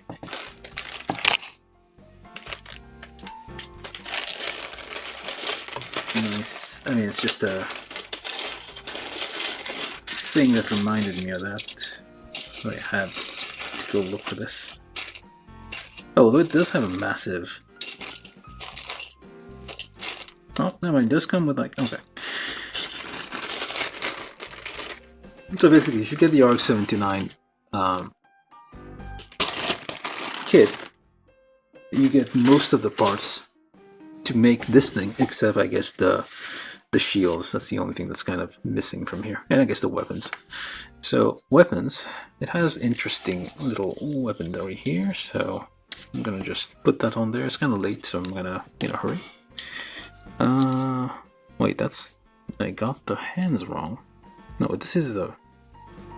Oh yeah, this is the right hand. Alright, so right hand here, it has a simple kind of submachine gun type thing. You can see the nice little detail here. You see like the ammo clip and the ammo clip here are the same, so it does suggest that this thing is getting the ammo from the back. You have this double kind of gun cannon looking thing with kind of a shield on the thing. So you get the fists off and you pop that on there. And it actually clips on the arm for stability, and so we can line that up. There we go. So it has a mini shield on it. And so there we go, the RGM-79 GM, as seen as Gundam Thunderbolt. I think it's like... Thunderbolt is like kind of, like the anime was kind of short season. I mean, like 4 episodes per season. We have like 2 seasons so far, and it's been like almost over a decade, and we still don't have a 3rd season. But yeah. Oh, what the hell? I feel like there's a bunch of stickers that I feel like I forgot to put on there. Where does this even go? Oh. Where does that go? Oh, I guess it goes on there, maybe? Now stickers. Most of the yellow ones are just like kind of painted quickly with like a paint marker. But clearly there are some stickers that I forgot to use. I have no idea where they go. I wasn't paying attention that much. This might go on. Does it go on a weapon? Nope. I'm just clicking scanning from here. Actually, I should probably just call it a night here because I'm kind of tired. And we don't really have much people watch. Oh, it goes on the back. Okay. A little sticker goes on the back here. Whatever. I'll just add it real quick here. I think that goes on the back. Because that seems like the only place it would go. But never mind. Nope, that's not where it goes. I don't know where this goes. It doesn't seem like it goes anywhere. Well, let's forget about that then. It looks like it would fit here, but I don't know where number 9 goes. It doesn't seem to show anywhere. So yeah, aside from that, this kit comes with like a sheet of markings, like warning labels, and there's 2 separate stickers. EFSF, was Federation Space Force stickers. You can like slap those on the shield, I guess, for extra effect. and basically put markings everywhere. You do. Oh, come on, it keeps falling down.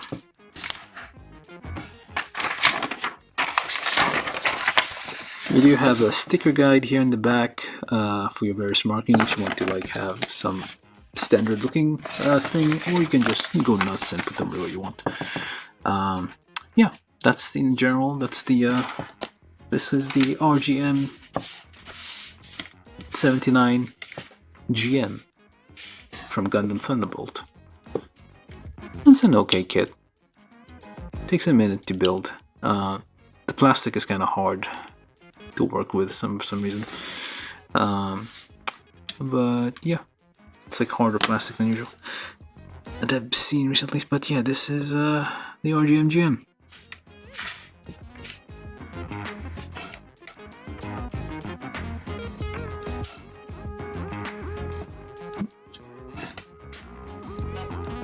Not too bad.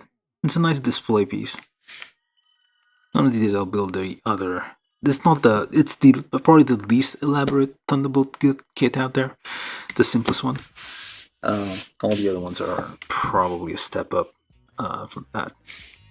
Alright, that's it for now. I'm gonna leave it at that. This was, yeah, I keep saying that, the build of the RGM GM. Let's keep saying GM. RGM-79 GM. Gundam Thunderbolt version. And that's it for now. I'm gonna thank you all for watching, and I'm gonna go do something else.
Okay, lost the sound for a second there.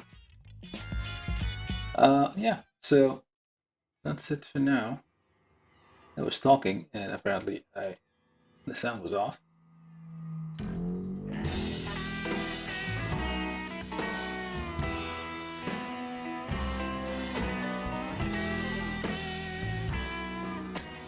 But anyway, the build of the RGM GM, and I'll leave it at that. And thank you all for watching, and I'll need to figure out scheduling. I've been thinking about just only doing one kit, like starting a new build every Friday, and try to, wherever possible during the week, just do some detailing on some other kits or the same kit that I built to kind of just like work on it a bit more, rather than just like build and build and build and just have a bunch of half finished kits everywhere. Alright, so yeah, we'll need to figure it out. Let's see here. This is kind of on a...